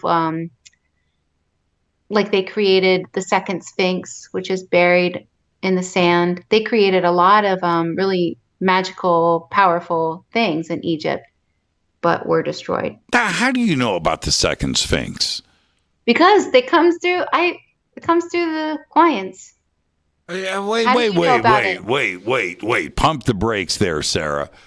This is something that isn't talked about much, even with the fringe researchers, this second Sphinx. And I think it's clearly depicted in some text. And in the Sphinx Stela, there are 2 sphinxes on that. But nobody wants to touch this subject. What do you know about this? Well, see, I don't research anything. I don't read anybody else's material or anything like that. This is just stuff that I've gotten through sessions. But the cat hybrid beings, they weren't like cats or whatever. They were just part animal because of the side effects of the vaccine in Atlantis, which also gave them abilities. They came to Egypt and built a second Sphinx because they were able to download the information. Since they had these abilities, they were able to download the information from the original, from the Sphinx. So they created another one. Now, and what about other practical knowledges, math, right? Geometry, astronomy, geometry. These things surfaced around the world very, very quickly, where there was a transition from, a Stone Age period of Homo sapiens sapien to suddenly knowing an awful lot about a lot of things. Is the progenitor to all of this Atlantis and Lemuria? What do you mean? Like, what I understand is that when the ETs came to seed this planet, right, they created human hybrids with the ET DNA. That's why we're so advanced. That's why some of us have blue eyes, because the human trait is not to have blue eyes. That comes from a different planet. But we're a mixture of alien and human. But they came and they created us, so that we could be more intelligent, so that we could evolve and they could inhabit a human form because we are them. And do you have any idea how long ago this occurred? See, I have knowledge. Atlantis? The ET DNA change. Oh no, I have no idea. Do you know? I do. Well, I think I do. No, I don't know everything. But if I was going to take an educated guess from what I've learned, 200,000 years ago. There it is. There it is right there. I didn't get that from a download, I don't think. I hope not. I don't even want to give that impression. But what if I look at, and I want to see if this correlates with what you have learned. When I look at just hard science, what do we know, right? Of hard history, the facts, and we look at us. Well, humans, as we are today, just appeared here 200,000 years ago. And the DNA changes. We didn't have enough time to evolve. There wasn't any natural evolution that occurred there. It was just one day we weren't here, and the next day we were, right? And how does that happen? Well, I don't know. I don't. But if I am going to look at the simplest way, the one that makes most sense, and the one that I feel pretty confident as time goes by, history is going to look back and say, yeah, okay, E.T., intervened. Something happened. But that is a much easier concept for me, Sarah, to put my trust in than a lightning strike during a rainstorm struck some DNA that was on a crystal in a creek bed, in Africa, and altered DNA, and it was magic. It was an accident. I'm not buying that part. Now, somebody coming in and doing a snip on the DNA and making changes and allowing us to be here, that's easy, right? I understand that concept. So when you suggest this, I have to agree with that. Now, did this come to you from a session, from information, or from other sessions? No, so what happened was Jen and I were going to start from the beginning to uncover all this information about Atlantis and Lemuria. So I just asked her higher self to take us to the very beginning of the story that they wanted us to uncover, to share. And we thought she was going to start from her childhood in Lemuria and uncover everything from the beginning. But no, they took her to a past life where she was an extraterrestrial crash landing onto Earth for the first time and understanding more about UFO crashes, how the UFO seeded the planet. And then I started getting other clients recounting similar things. So basically what they said in a nutshell was that they didn't have a certain resource and they wanted to come colonize and seed the Earth because it was rich in this specific resource. But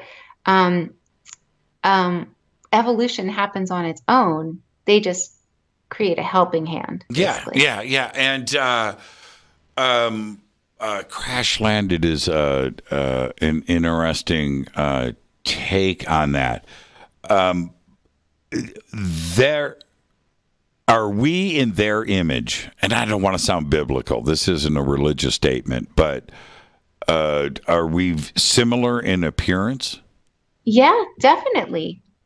Definitely we are. That's why we're like this with our hands and our face and everything. But we still eat food. That's why our mouths are like they are. We can still breathe. For some of the ETs that you see in pictures, they no longer need to do that. And that's why they have such a small mouth, and big eyes because there's so much darkness around them where they live. And how do they eat? Where do they get their energy from? That's a really good question. I don't know. I don't think they need to eat or consume any secondary source. Now, you're continuing your therapy sessions and stuff. Are you able to ask questions? Well, only with I call them subjects, only with the people I do this work with. So I use them and I ask questions and then they ask questions. And that's a free session. But my clients that come, I don't ask any of my own personal questions. Can you find out about food? I mean, I just wrote it down. Yeah. I mean, and maybe that's something that they enjoy about this planet. And we were talking. I had Steve Berg on the show last night, and and I got a ton of email about this. I asked Steve last night. I said, "Does ET laugh? Is there comedy in their world?"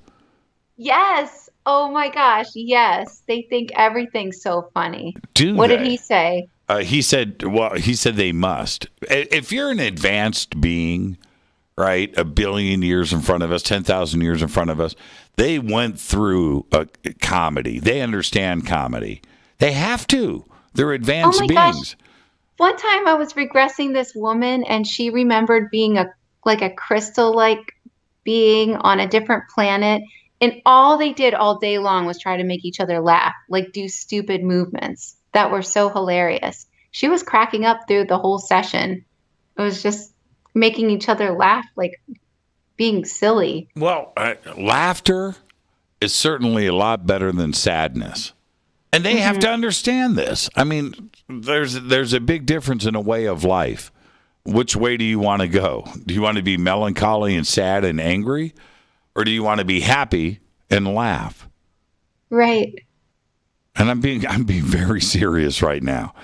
Okay. Next, who is visiting us now? Lots of conversation. It's all out there, whether it's the government, contactees, the stuff that I see, you. Somebody's visiting us now. Who is it? We were talking about this at dinner, by the way. I'm wondering if your answer is going to be the same. I'm not really sure what I said at dinner. Well, I know that we have so much help from so many different beings. I mean, we're constantly being helped. We're constantly being watched. Earth is like the greatest show in the world right now. Yeah, I bet it is. But what is the intention now? And part of the conversation over dinner was that they are involved. They are involved. They're not observing. They're actually involved in what is going on today. Oh, definitely. What happens here affects all the other planets, all the other beings in the universe, because we're all so connected. So they're here helping us. And for some, they are planning on coming and living here with us in their full form after we reach this higher density. Because Earth is becoming a higher frequency planet. Sure. Aren't they walking among us now? Oh, of course. In human suits. Or maybe some people can see them in their regular form. In human suits. Can we recognize them? I ask this of everybody, but I would like to know if I'm walking down the street and if somebody walks by me. I would like to know that. Oh, I don't know how you recognize somebody like that, but I think we're all connected to all of this. I mean, we're all an ancient grouping of beings, so we're all ET as well. When the big reveal happens, and it's going to happen, will they be here as themselves? Because we talk about shape-shifting and the ability to change and think, but will they reveal themselves as they are? I don't know. That's a really great question. I don't know. Just putting that on my list of questions too. But I have heard that they are planning on coming and being here with us. I don't know when. They say when Earth reaches a certain frequency, this Earth will be very diverse, and they will be living amongst us as their form on the Earth. Now, one of the things that gets repeated, I want to know if the information that you are getting through your clients is that we need to disarm ourselves. We need to stop thinking with our military brains. That has to happen. I don't ever see that happening, and I'm just being straight. And that would put things off forever. What are you being told? I'm being told there's no way humans have that power. We can't destroy ourselves. There's no way. We're so watched. Anytime anybody pulls any kind of atomic device out, there's a bunch of ETs monitoring it, because it's so important not to have anything happen to this planet, to the Earth, to humanity. We're being so helped. And the same goes for, our planet. People worry that it's going to be destroyed, but there's no way. We don't have that kind of power. I mean, of course, we're not doing the best job at taking care of it. We could do a lot better, but the ETs change the timelines a little bit where people don't really realize it. Clean up our oceans a little bit here and there. There's just no way we can destroy ourselves. The outside contact, which is, it's not overt at this moment, but are there ET bases? Are there locations on this planet that they do occupy? I think they occupy everywhere. Oh, bases on this Earth? Yes, underneath the ground, like in, underneath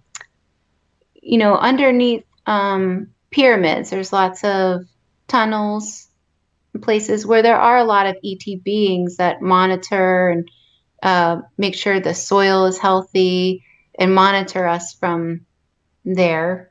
But I think they're everywhere. Has this been going on, since before we are who we are today?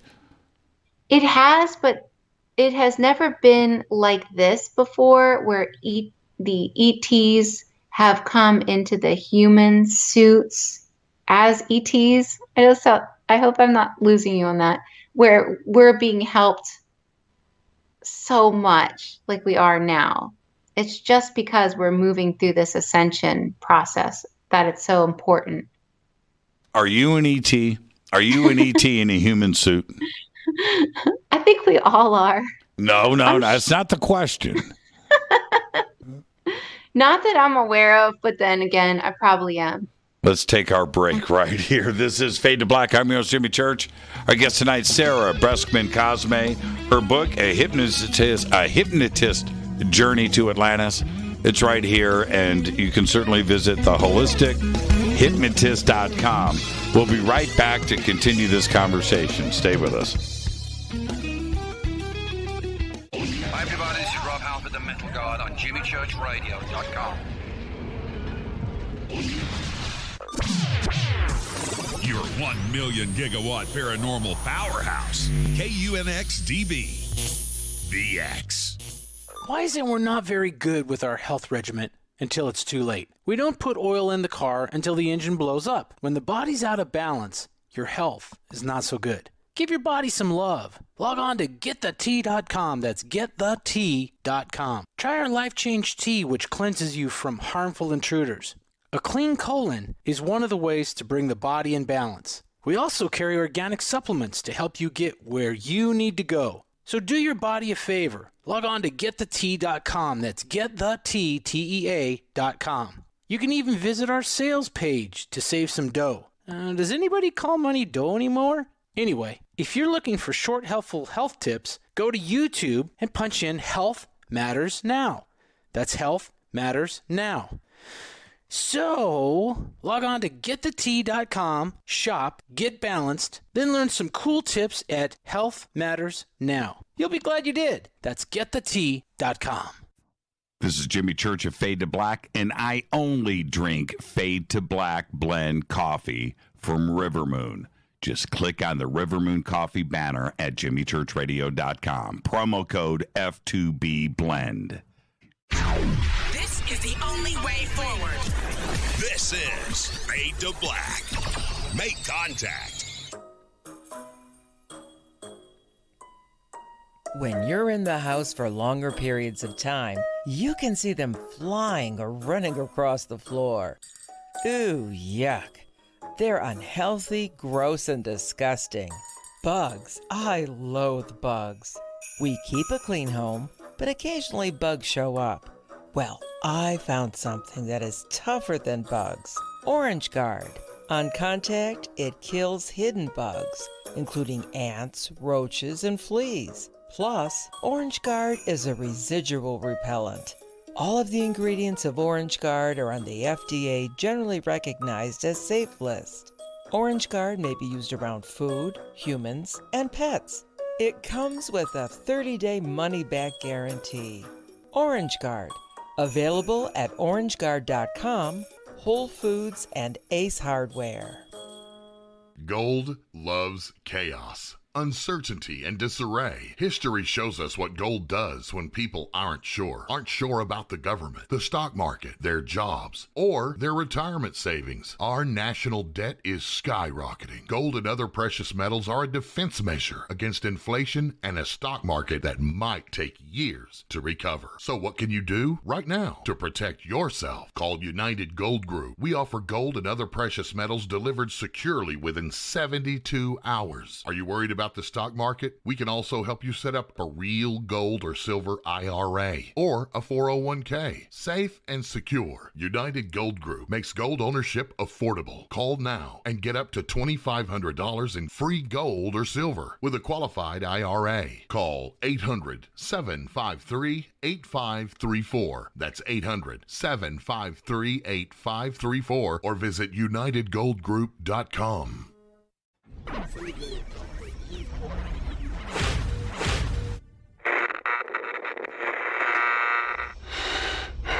You want to know a secret? I love ponies. I really love ponies. I'm serious. I couldn't stay sane without ponies to brush. Why fade to black? Because you never got that pony, damn it. This is Fade to Black with Jimmy Church on the Game Changer Radio Network.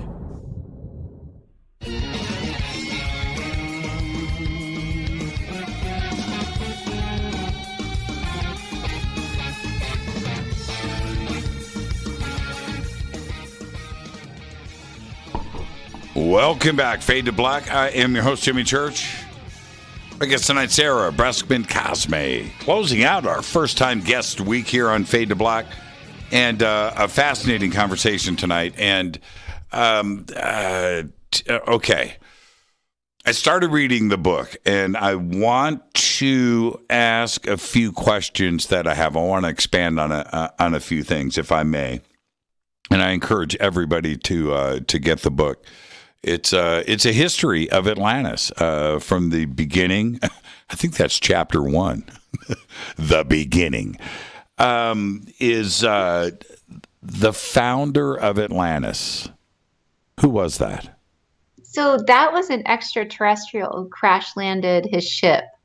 And you know what's interesting is these ETs did not know they were going to crash, but it was because it was supposed to be a one-way mission, so that they could colonize the Earth and create these human hybrids. But the founder of Atlantis was an ET, crash landed his ship, and he couldn't get back home. He didn't have enough technology to communicate with his home planet. Because on Earth, we're pretty isolated. We're pretty far away from a lot of these home planets. And so he took whatever technology he could get, and that's when he started Atlantis with this technology. He basically wanted to recreate what he had on a different planet. And so this crash landing happened at what would become Atlantis.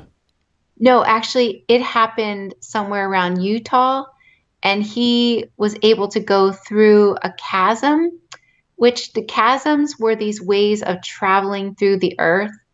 You know, like Stonehenge with the stone circles. That's what they were used for. You would go through that area. It would create like a vortex using these crystals, and they could travel through the ley lines to a different place on the Earth. They were set up when the ETs started colonizing the Earth as a way that they could travel through the Earth if they didn't have their ships or technologies. It was just a mode of travel. So they could go. So when he did go through the chasm, he ended up in what would be called Atlantis. Utah. Yeah, they crashed. It sounded like Utah. The area of where Atlantis should have been is close to so many different cultures out there. But we also have that have been around for a long time. But we have Australia right there. And there must be a connection. Oh, my gosh. Yes. Well, a lot of the survivors from Lemuria went to Australia. And a lot of the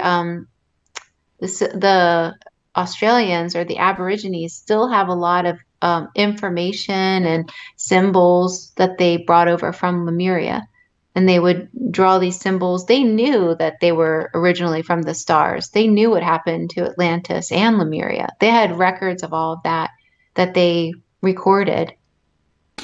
A lot of expeditions have happened over the years to locate Atlantis. Possibilities all over the place in the Atlantic Ocean, in the Pacific Ocean, in the Mediterranean, off the south coast of Greece, pretty much everywhere. Are we ever going to find where Atlantis was? I don't think that would really be possible because it was completely destroyed. I mean, there might be fragments buried underneath the sand or the, ocean floor, but there is the Bermuda Triangle, and that's still part of Atlantis. That's why things can go haywire if you're close to it, because there's still some of that technology buried there still. So it's your understanding that Atlantis was off of the east coast of the United States? Yes. But it was very large. So it stretched all the way to Egypt. And there was a sandbar that you could walk along that would get to where the Sphinx was. The Sphinx was the outpost of Atlantis. Help me understand what you are suggesting here. Okay. Atlantis stretched from North Carolina down to Bimini, all the way over to Egypt. But the whole landmass looks so different. It looks so different. I mean, back then. The Atlantic Ocean is hard to explain. Okay. You're here to help me understand this. So, don't laugh at my infantile wisdom. So if we have the Atlantic, we have the Straits of Gibraltar, Spain, Morocco, and the entrance into today's Mediterranean Sea. So you're saying that across the Atlantic, that was all above water, that was the continent? Mm-hmm. Yes. Continue. Not all of it. No, not all of it. A lot of it. Atlantis was huge. It was a really large landmass that went up even to China around there. Okay, China's but China's on the other side. We have the Pacific Ocean, United States. Okay, so here, help me understand. Here's the United States. Here's the Atlantic Ocean. There was a map that I saw a long time ago that someone drew that was really perfect. That I'll have to get for you because it's hard to explain. Well, was it so long ago that the continents weren't in the same place? Yeah, the continents were all different. They were all rearranged, and the shape was so different. Everybody that left that life would look down at the planet and remark on that, and they would say, "Wow, everything looks so different than it does now." Right. So we must be talking about hundreds of millions of years. Well, according to a lot of clients, it was 25,000 years ago. But, not China. I'm sorry. It's late for me over here. Okay, good. Because if the United States was connected to China, no. and connected to Europe at the same time, that means there was no water. No, Lemuria was pretty close to China. Now we're in the same. Now we're getting into the same. Okay, all right. Yeah. Whew. How? My eyes are going to go close. I love it. Well, you told me. You said, Jimmy, no problem. Let's go till 3 a.m. Nuh-uh. Yeah, you did. And we are, by the way. This is just the first half of the show. We have another 2.5 hours to go. But how long from the founder of Atlantis to the last founder of Atlantis? How much time are we talking about? Oh, wow. I just said really the last question. founder. I should say the last leader of Atlantis. It was a long time. I believe one of my clients remarked that it was about 1,000 years, and probably more. I really don't know the exact time. You're asking me so many great questions that I should ask. Yeah, well, and here's the reason why. Atlantis is a very taboo subject in the educational system. Very taboo. And on the other side, there have been references throughout history directly to Atlantis way before you and I started and our community started talking about it. This is something that is part of ancient history and is documented. It's there. And we really need to chase this down. And it seems that it's our community doing all of the work, right? We can't get universities behind this subject. And so therefore sorry, go ahead. No, therefore we have to ask these questions. Well, I mean, I think it's so hidden. It's been hidden from the public because if they really knew about Atlantis, they know it was started from extraterrestrials. And that's why it was so highly advanced. And once people knew that, it would be hard to keep quiet about disclosure. The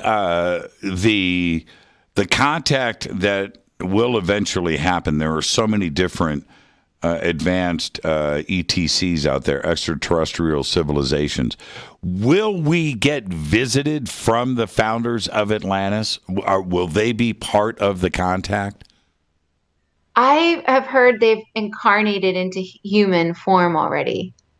So yes, in a way, but no, in a sense that they are walking amongst us. Well, I mean, to start filling in the blanks, right? To start asking these questions about our history.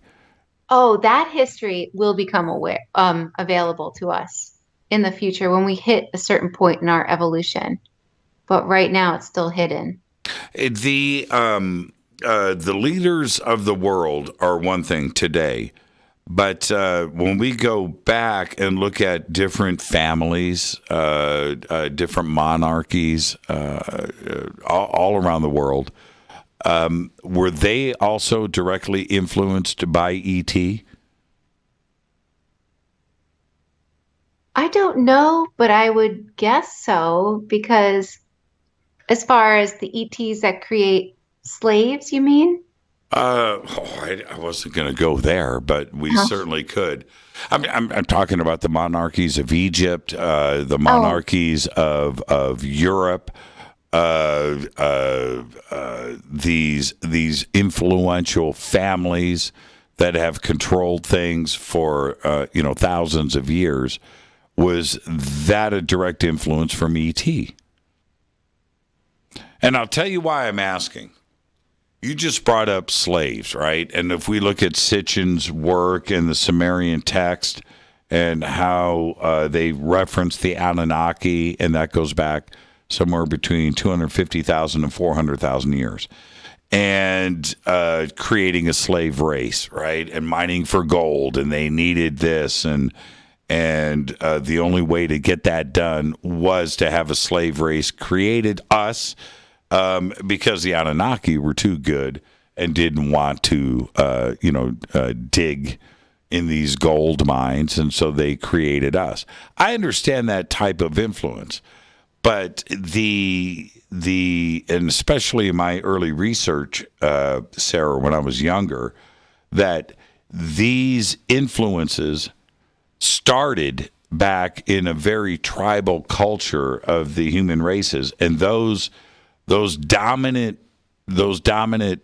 tribes evolved into what is controlling the planet today, all from an ET origin. Yes. Yeah, that is correct. That is what I mean, I don't know for sure, but that is what I've heard. Like a lot of humans used to be slaves in Egypt, but then there was a point in time where the ETs that were of that quality, that negative quality, they could no longer be on planet Earth. So they left, but they can still assert their control through that lineage, through that group of people, and still create slaves as best as they can. Is that influence still here today? Oh my gosh, of course. Yes. And how do we start to move forward? I mean, there has to be some next steps right now, not only as individuals, but of course as a planet. Well, they they control through the use of fear. So just simply by taking a step back to understand what fear really is and taking a step back away from it. Because when the ETs were seeding this planet and they first came here and they created all these colonies in what would be called Antarctica, then they realized after some time that something had snuck into this experiment, and it was a fear virus. And that wasn't what was intended for this Earth. They didn't want that fear virus on the Earth. This planet was supposed to be different, like a more high frequency planet. But because the fear virus snuck in, there was nothing to do. They were going to abandon this whole project, but they started to realize that some of the life forms that they had started had evolved on its own. They couldn't abandon that. So they just let the Earth evolve with this fear virus. But that's what these negative warring beings are mostly attracted to, is the fear. So by taking a step away from the fear, nothing can control you. You can't be a slave any longer. And explain the fear virus. Is this it's not a physical virus, it's an intentional virus? Right, it's an intentional virus. That's what the beings call it, the fear virus. It's almost like it was traveling in space. It infects certain planets, but there's nothing bad or wrong with having a fear virus on your planet. It creates more duality, makes it harder, and there's benefits because, like everything in the universe, there's always a benefit. But that's what happened to this Earth. And so part of what we're doing now is releasing a layer of this fear because we've had it with us for, what did you say, 200,000 years? That's my best guess. I mean, that's science telling me, and just stepping back and looking at that, we can't relax with the thought that, you know what, we just appeared here, so what? Right there, okay, it just happened. Well, no, we have to try to find out and understand why that happened or who did it. But we just can't, whatever. There's nothing to see here. Let's move on. No, there's a reason why that happened. And right. If we look at the things that we know, Sarah, Cro-Magnon, Neanderthal. Our most recent other occupants on this planet that were similar to us, but they didn't look like you, right? They did not. No hair on our faces or our backs, most of us, I should say. The fat being removed from our, thin layers of skin, everything that would prevent us from living without clothes, right? So suddenly we needed to have shelter to survive. We had to have clothes to survive. Animals don't wear clothes, right? You follow what I'm saying? And quite frankly, we're good looking. Right? Okay, this thing, these perfect, Homo sapien just like stepped out. There's got to be an explanation for that. It doesn't make any sense. E.T. That's what makes sense to me. Right. And on other planets, they don't need to wear clothes. They don't even need to have a full physical 3D body. They don't need to eat. They don't do any of that stuff. That's why when they first, came here, they had to have a physical body to be here for this experience. It was hard for them because all of a sudden they had to feel hunger, which they really weren't used to feeling before, or feel, pain, discomfort.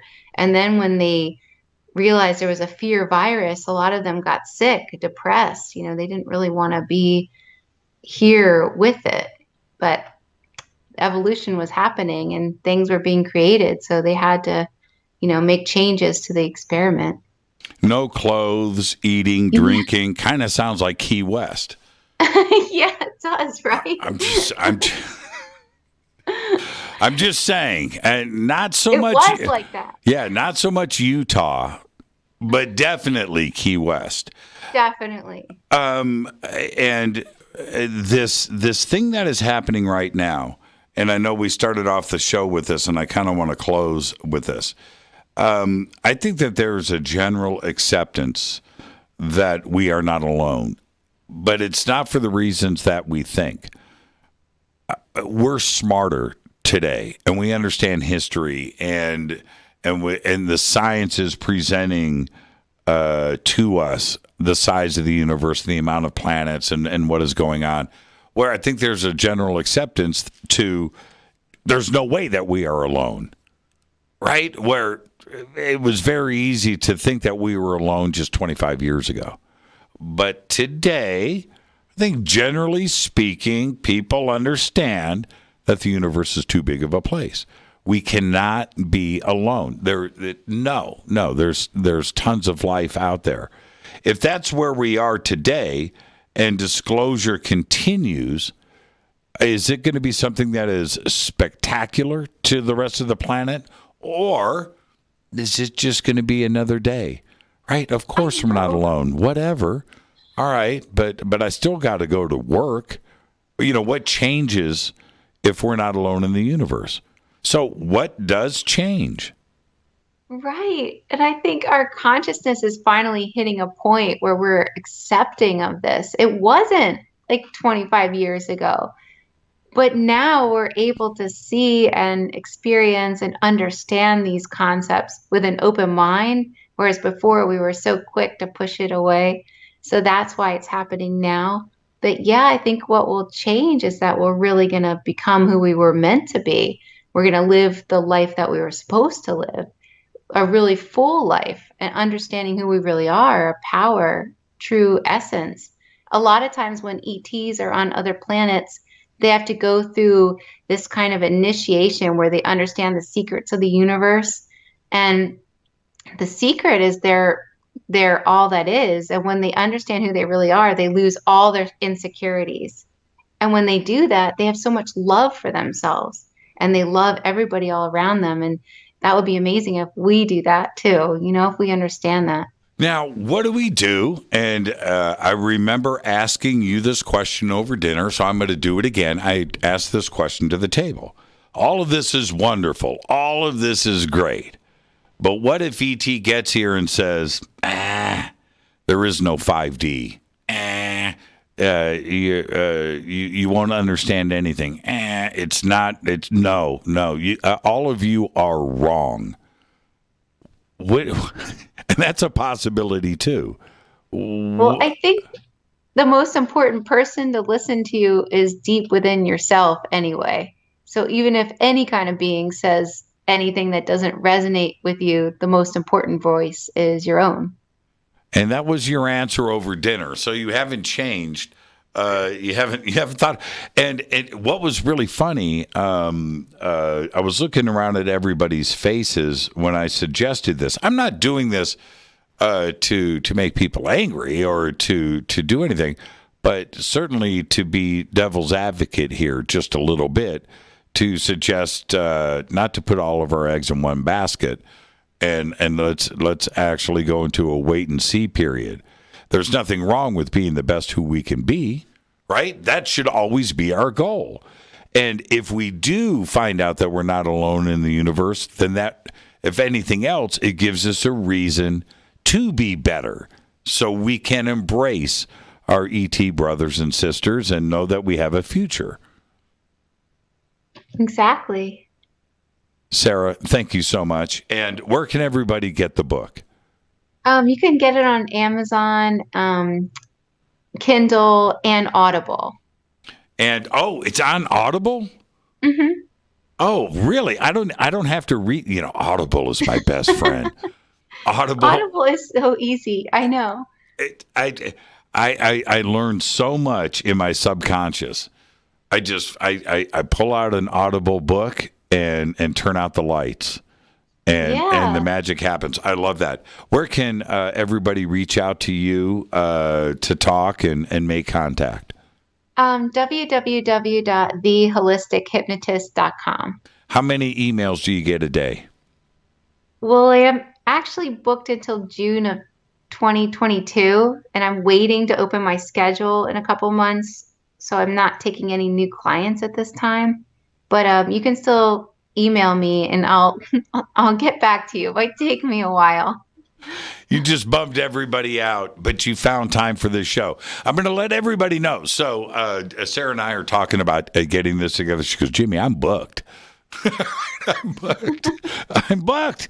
I said, no, you have to come on and hang out on Fade to Black. Thank you for taking the time and staying up late, and give my best to everybody back there in Key West. And I look forward to the next time where not only we can go out to dinner, but your next visit to Fade to Black. Thank you so much. Thank you so much. Thanks for having me. Amazing conversation tonight. Sarah Breskman Cosme. All right, this is Fade to Black. I am going to take a quick break, and I'm going to swing back and maybe open up the phone lines. I'm your host, Jimmy Church. Thank you, Sarah. Have a great night.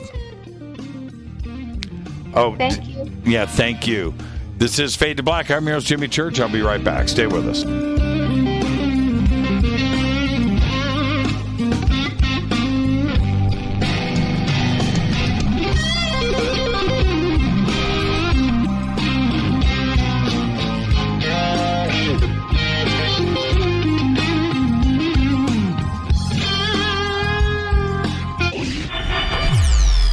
You're listening to Jimmy Church and Fade to Black on the X. Hey, what up, y'all? It's your girl Vivica Fox here, and you are listening to my boy, Jimmy Church, on jimmychurchradio.com. Despite popular opinion, reading a book will not make you smarter. But listening to Jimmy Church will. This is Jimmy Church of Fade to Black, and I take Life Change Tea supplements every single day. It's what I do. Click on their banner at jimmychurchradio.com. When you take the beans from Central America with dashes of Indonesian and African mixed in and then roast it to the dark side of Fade to Black, you create the ultimate brew of fringe. Introducing the Fade to Black blend from Rivermoon Coffee. Yes, Rivermoon's darkest customized roast was created for the love of Fade to Black. The alchemy of masterful roasting and smoking the beans is in every sip of this full-bodied, dark Java. I need my coffee dark, deep, with distinct bittersweet chocolate highlights, just like the bunker.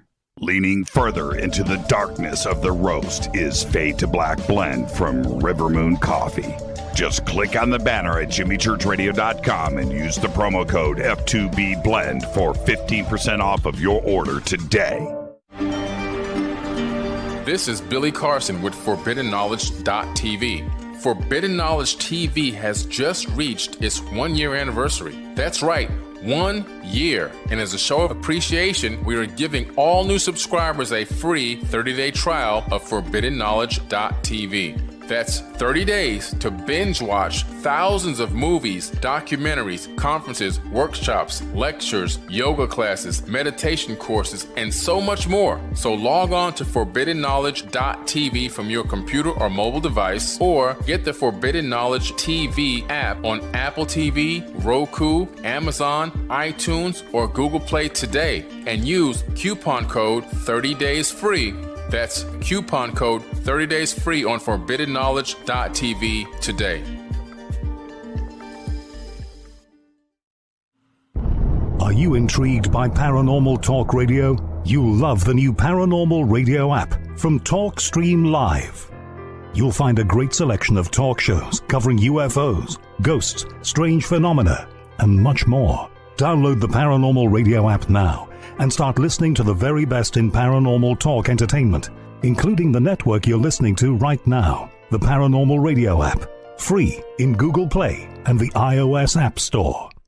Erica, Brittany, Gabby, and you're listening to JimmyChurchRadio.com. It's not a lie. lifestyle we chose. We were born this way. This is KJCR at JimmyChurchRadio.com.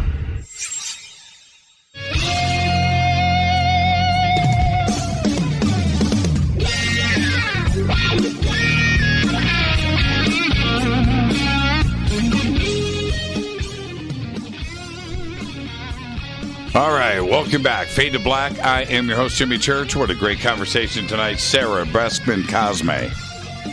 And her website, theholistichuhypnotist.com, is right there at jimmychurchradio.com. The book is a fantastic read. I'll hold it up here. I've just started. I'm like 5 chapters in, but here is the book. It's just so far, it's just been an amazing read. And you can go and get your own copy now. She, for me, the impact, such a breath of fresh air. And you know, I don't want to say that in just a free-form way, but I'm listening to her presentation and how she delivers this message. And I was just blown away. And I couldn't wait to get her on the show and have everybody listen to her positivity, because she is just a bright light. She's absolutely amazing. And thank you for that, Sarah. Just a great conversation tonight. And so the websites are there at jimmychurchradio.com, and definitely get your copy of the book. A crazy day today for me. The release of The Observers happened with a great surprise. So it has premiered. It is out. You can go to all of the streaming platforms and go right down the list. It is in full release. Tomorrow night on the show, we're going to have most of the cast here with us. I will have Linda Moulton Howe here tomorrow night, Richard Dolan, John Greenwald, Lou Elizondo, Whitley Strieber. The director of the film, Roger Richards, is going to be stopping by, and so is Leon Kennedy, the executive producer, and I also want to give a very serious nod and thank you to Adrian Youngblood, whose energy and drive throughout the production of this, who was also responsible for the sets and the look of the film and everything else around it. Adrian, you are an absolute superstar. And so we're all going to get together tomorrow night. Little, was it a rain on the parade? Yeah, kind of, because I was so geared up. Excuse me. That just came out of nowhere. Let me take a hit of this River Moon coffee.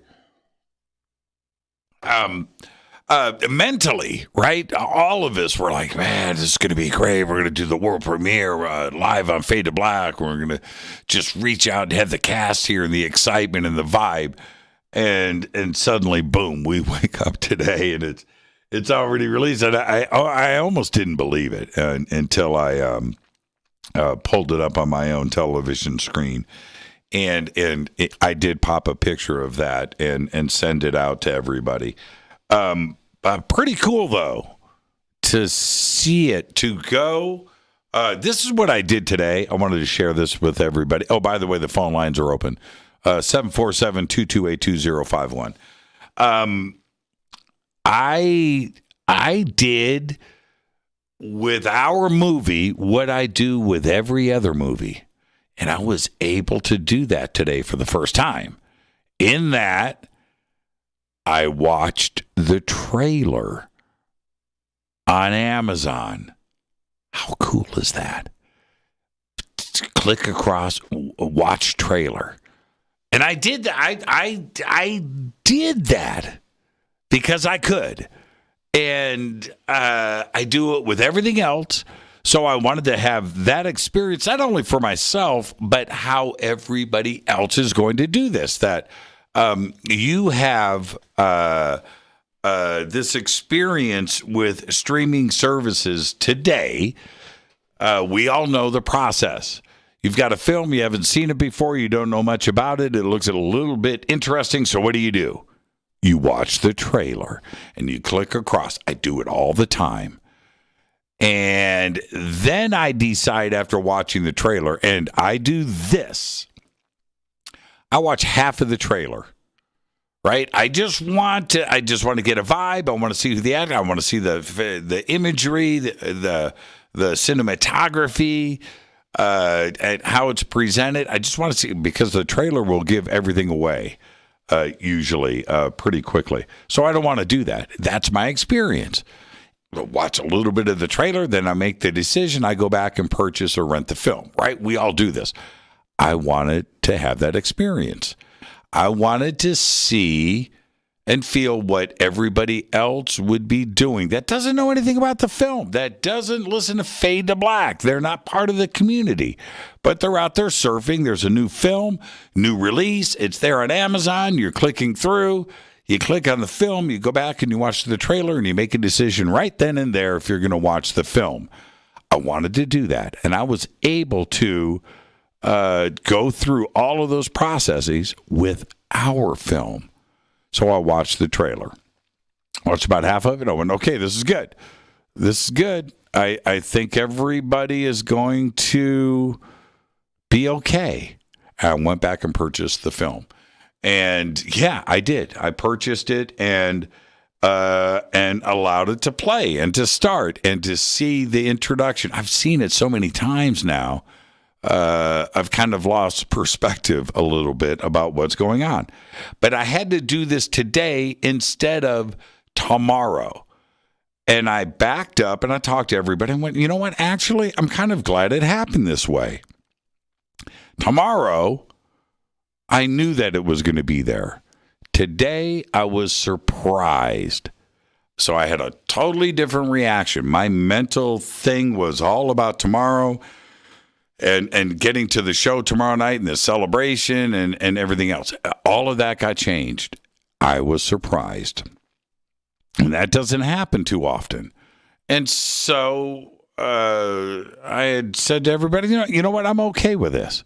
There were a couple of phone calls. Jimmy, so sorry. No, I'm actually okay.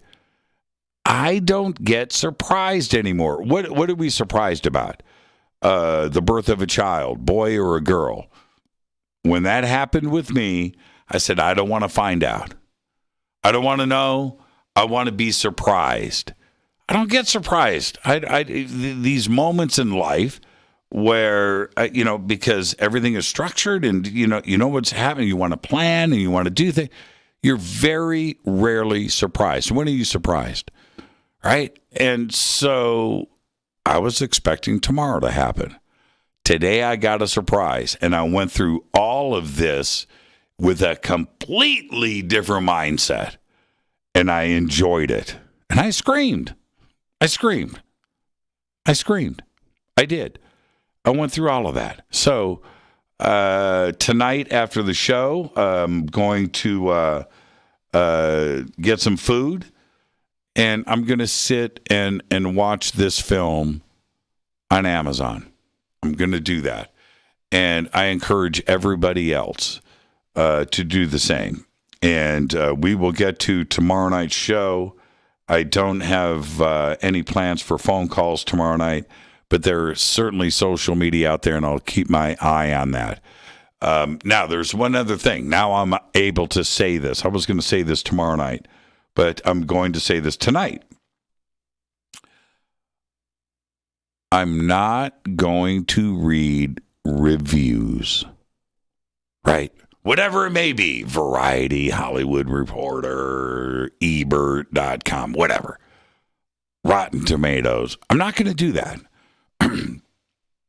I like it the way it is, and how anyone perceives the film and looks at it, that's their own experience. I'm not going to let that pollute my mind. I'm not going to do that. So I'm not going to do it. I'm not going to read any reviews. I'm moving. I have the opportunity, again, with something like this in my life where I don't have to do it. And I'm not going to. All right, so that's the first. I've made this New Year's resolution on November 17th that I'm not going to do it. Not going to do it. The comments from the community and my friends and family, of course, I'm very interested in that. I am very interested in how this affects people outside of this community. This community itself is going to watch the film. They're going to enjoy it. They're going to go, yep. This is cool. This is great. New information. This is another viewpoint of looking at all of this, and this is great. Our community is going to go right there. They're going to be fine. There are going to be critics. How can you possibly, in 90 minutes, make everybody happy? Can't do it. Can't. There are going to be critics because critics are critics just to be critics. Doesn't matter. That's going to happen. I get to experience this. And I am so cool with it. You have no idea. But it is also impossible in 90 minutes to have all of the information in the known universe in one film. Can't have it. So there are going to be people out there that are going to say, you didn't do this. You didn't say this. Why didn't you cover this? What? You got 90 minutes. What? And I know that you can't make everybody happy. Can't do it. Why didn't you have this person in the film? Why didn't you? You know what? There's 90 minutes. And we have 7. It's myself, it's Greenwald, it's Linda Moulton Howe, it's Whitley Strieber, it's William Henry, it's Richard Dolan, Jesse Ventura, Debbie Cobble. That's 8. Have I left somebody out? That's 8 in 90 minutes. So even at best, that's 10 minutes per person. At best, on the best day in 90 minutes. So how can you have additional guests? How can you? And we had presenters and researchers. There are some that didn't make it into the film. We shot. There's not enough time. And all of these considerations, when you're putting a film together like this, is what do you do? How do we handle this? How do we do this? And my answer to you know what? We've got to do the best that we can do with what we've got, and that's it.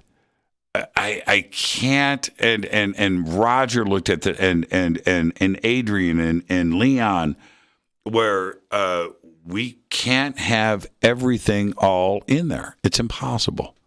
It's impossible. Let's just do the best that we can. And I think that we did that. We have a lot of extra material. I know that we have enough for a second film that will be just as excellent as this one. I expect that to happen. I see a third film to follow up on this. The Observers Part 3, a Part 2 and a Part 3. And I see all of that happening. There's too much to try to get into 90 minutes. And but back to my point, and this is the statement that I wanted to make now. I am so happy and so honored, and it's such a privilege to have to contemplate this and to think about these issues. I'm in that position that I can do that. I don't know how I got here. I don't know how this film and this community and everything else, but I am able to speak to you about these thoughts. And in the days and the weeks ahead, you know that I have to do this. Can't avoid it. And that's where I'm at today. And it's a surprise today. I was prepared for this tomorrow. And it's just like, here we go. Here we go. All right. 747-228-2051. If you haven't seen the film yet, please, everybody, go and check it out after the show. And you have the weekend in front of you, and you can watch it then. But I can't wait to get to the reactions of this community, good, bad, indifferent, in the middle, whatever, from all of you. And I know that you're gonna say what's on your mind. All right. So with that, 747-228-2051, I wanted to get that all out and into the open because obviously this is what has to be on my mind, and to suggest anything else would not be the truth. But it's an honor and a privilege to think about these things and then turn around and speak about it. So there you go. All right. Let's go to the phones. Hi, you're live on Fade to Black. Who's calling? Hey, Jimmy, it's Deb, and it's an honor and a privilege to talk to Mr. Church, the producer. Congratulations, honey. It's another day in the life. You know, as everybody's father and mother would say, it's the life you chose. Right? So that's it. That's it. But would they say it with such a deep voice? It's this new Tascam microphone. So it's fabulous. It's fabulous. So when you screamed today, was it frustration or excitement when you first got the news? Well, first, I think I peed on myself just a little bit, and because it was in joy, because it was so much work. It's continuing to be so much work. To get it out and launched, but to actually have it released, that's a huge amount of anxiety and everything else that is just lifted off. And so that's what that scream was. It was like, yeah, okay, we did it. And the anticipation. Well, but look, here's the truth. I'll give you the truth. Please do, honey. There are probably thousands of movies that are being filmed as I speak to you. Mm-hmm. Yes. A couple of those get finished. Okay? That's the truth. Yes. And so I know. Do you know how many TV shows that are in production right now that the pilot won't even make it on television? All of the people involved, all of the camera people, the costumes, the actors, the support, the sound, the lights, the food, the catering, the producers, the assistants, everything that is involved, and it doesn't get on television. It never airs. And so we all know here in Hollywood, it's one thing, hey man, I'm shooting a pilot. You know what the answer is?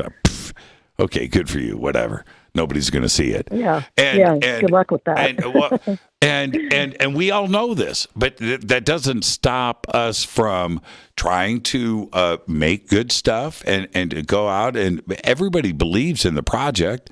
You know, there's writers and there's things that are involved, and it's all, but there's only so much time and so much space in network television or television, and that includes Amazon and Netflix and Hulu and Apple TV and HBO Max and Paramount Plus and Peacock, whatever, right?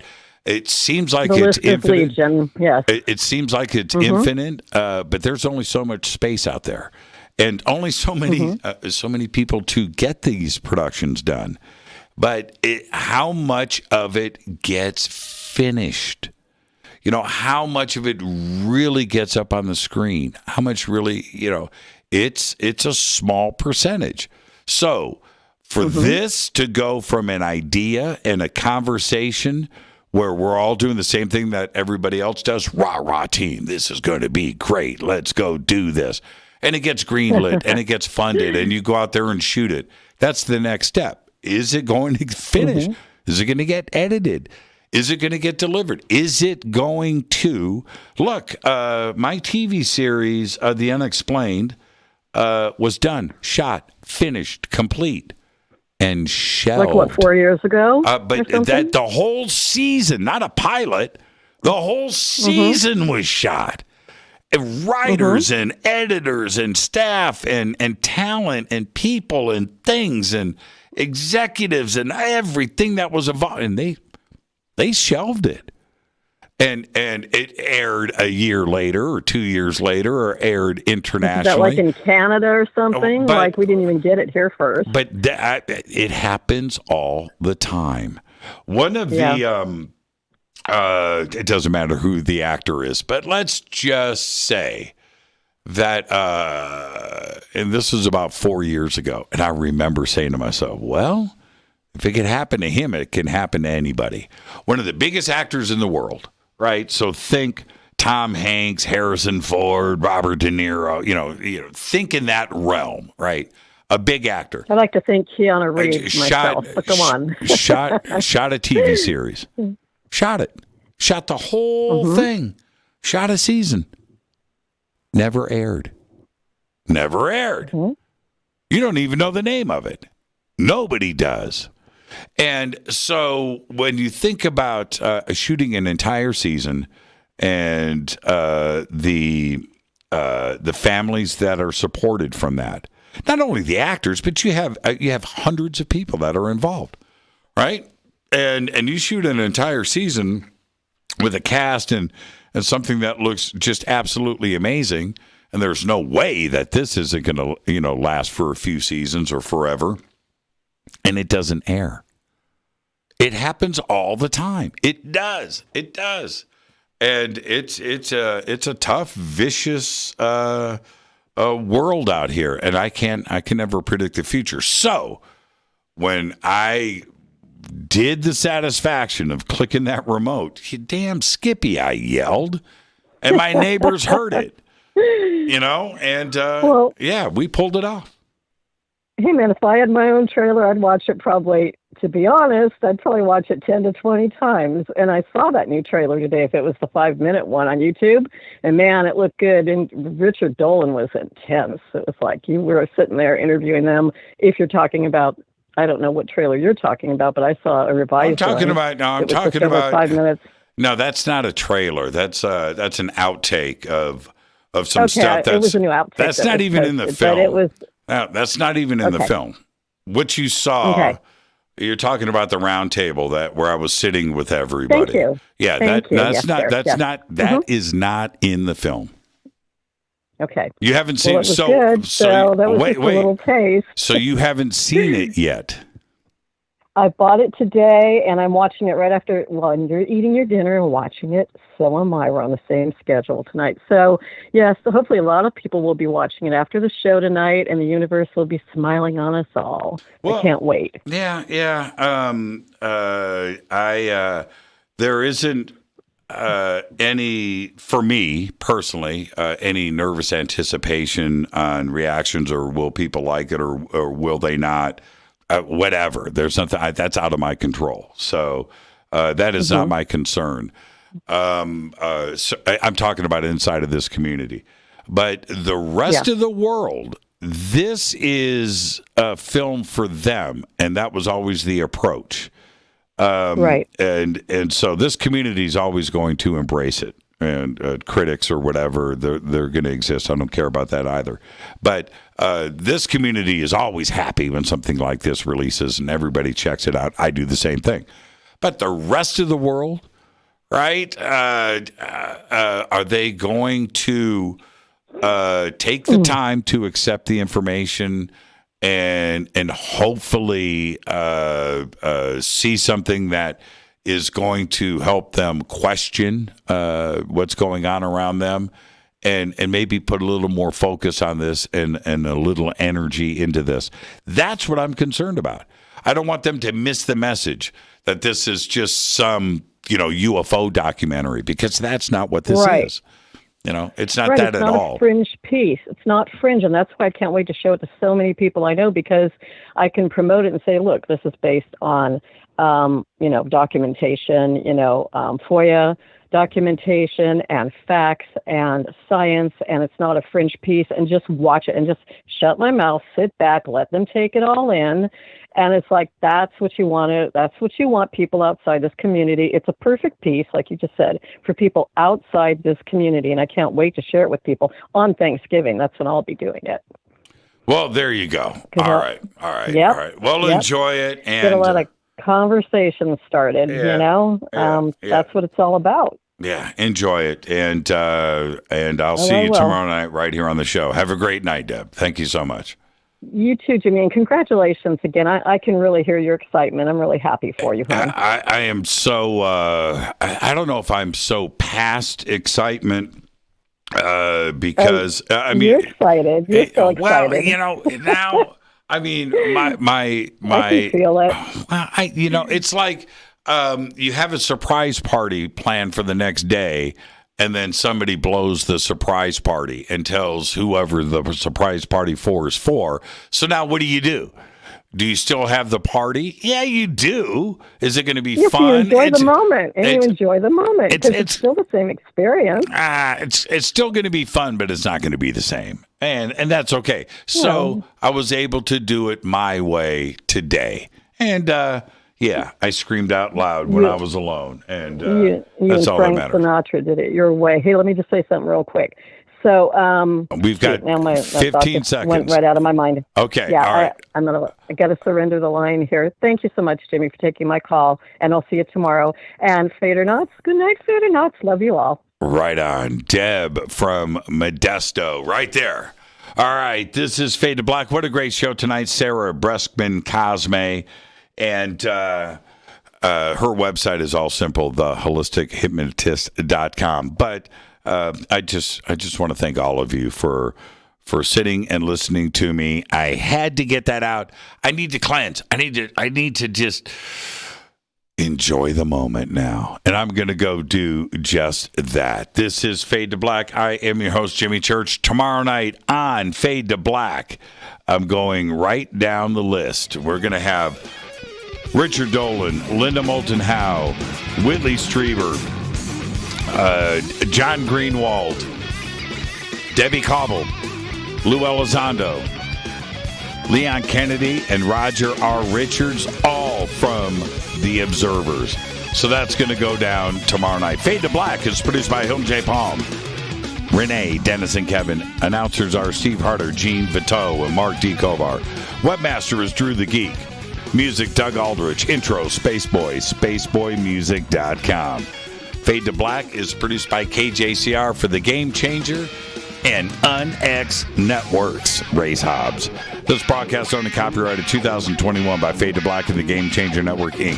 It cannot be rebroadcast, downloaded, copied, or used anywhere in the known universe without written permission from Fade to Black or The Game Changer Network. I'm your host, Jimmy Church. Until tomorrow night, I want everybody to be safe. It's time to fade to black.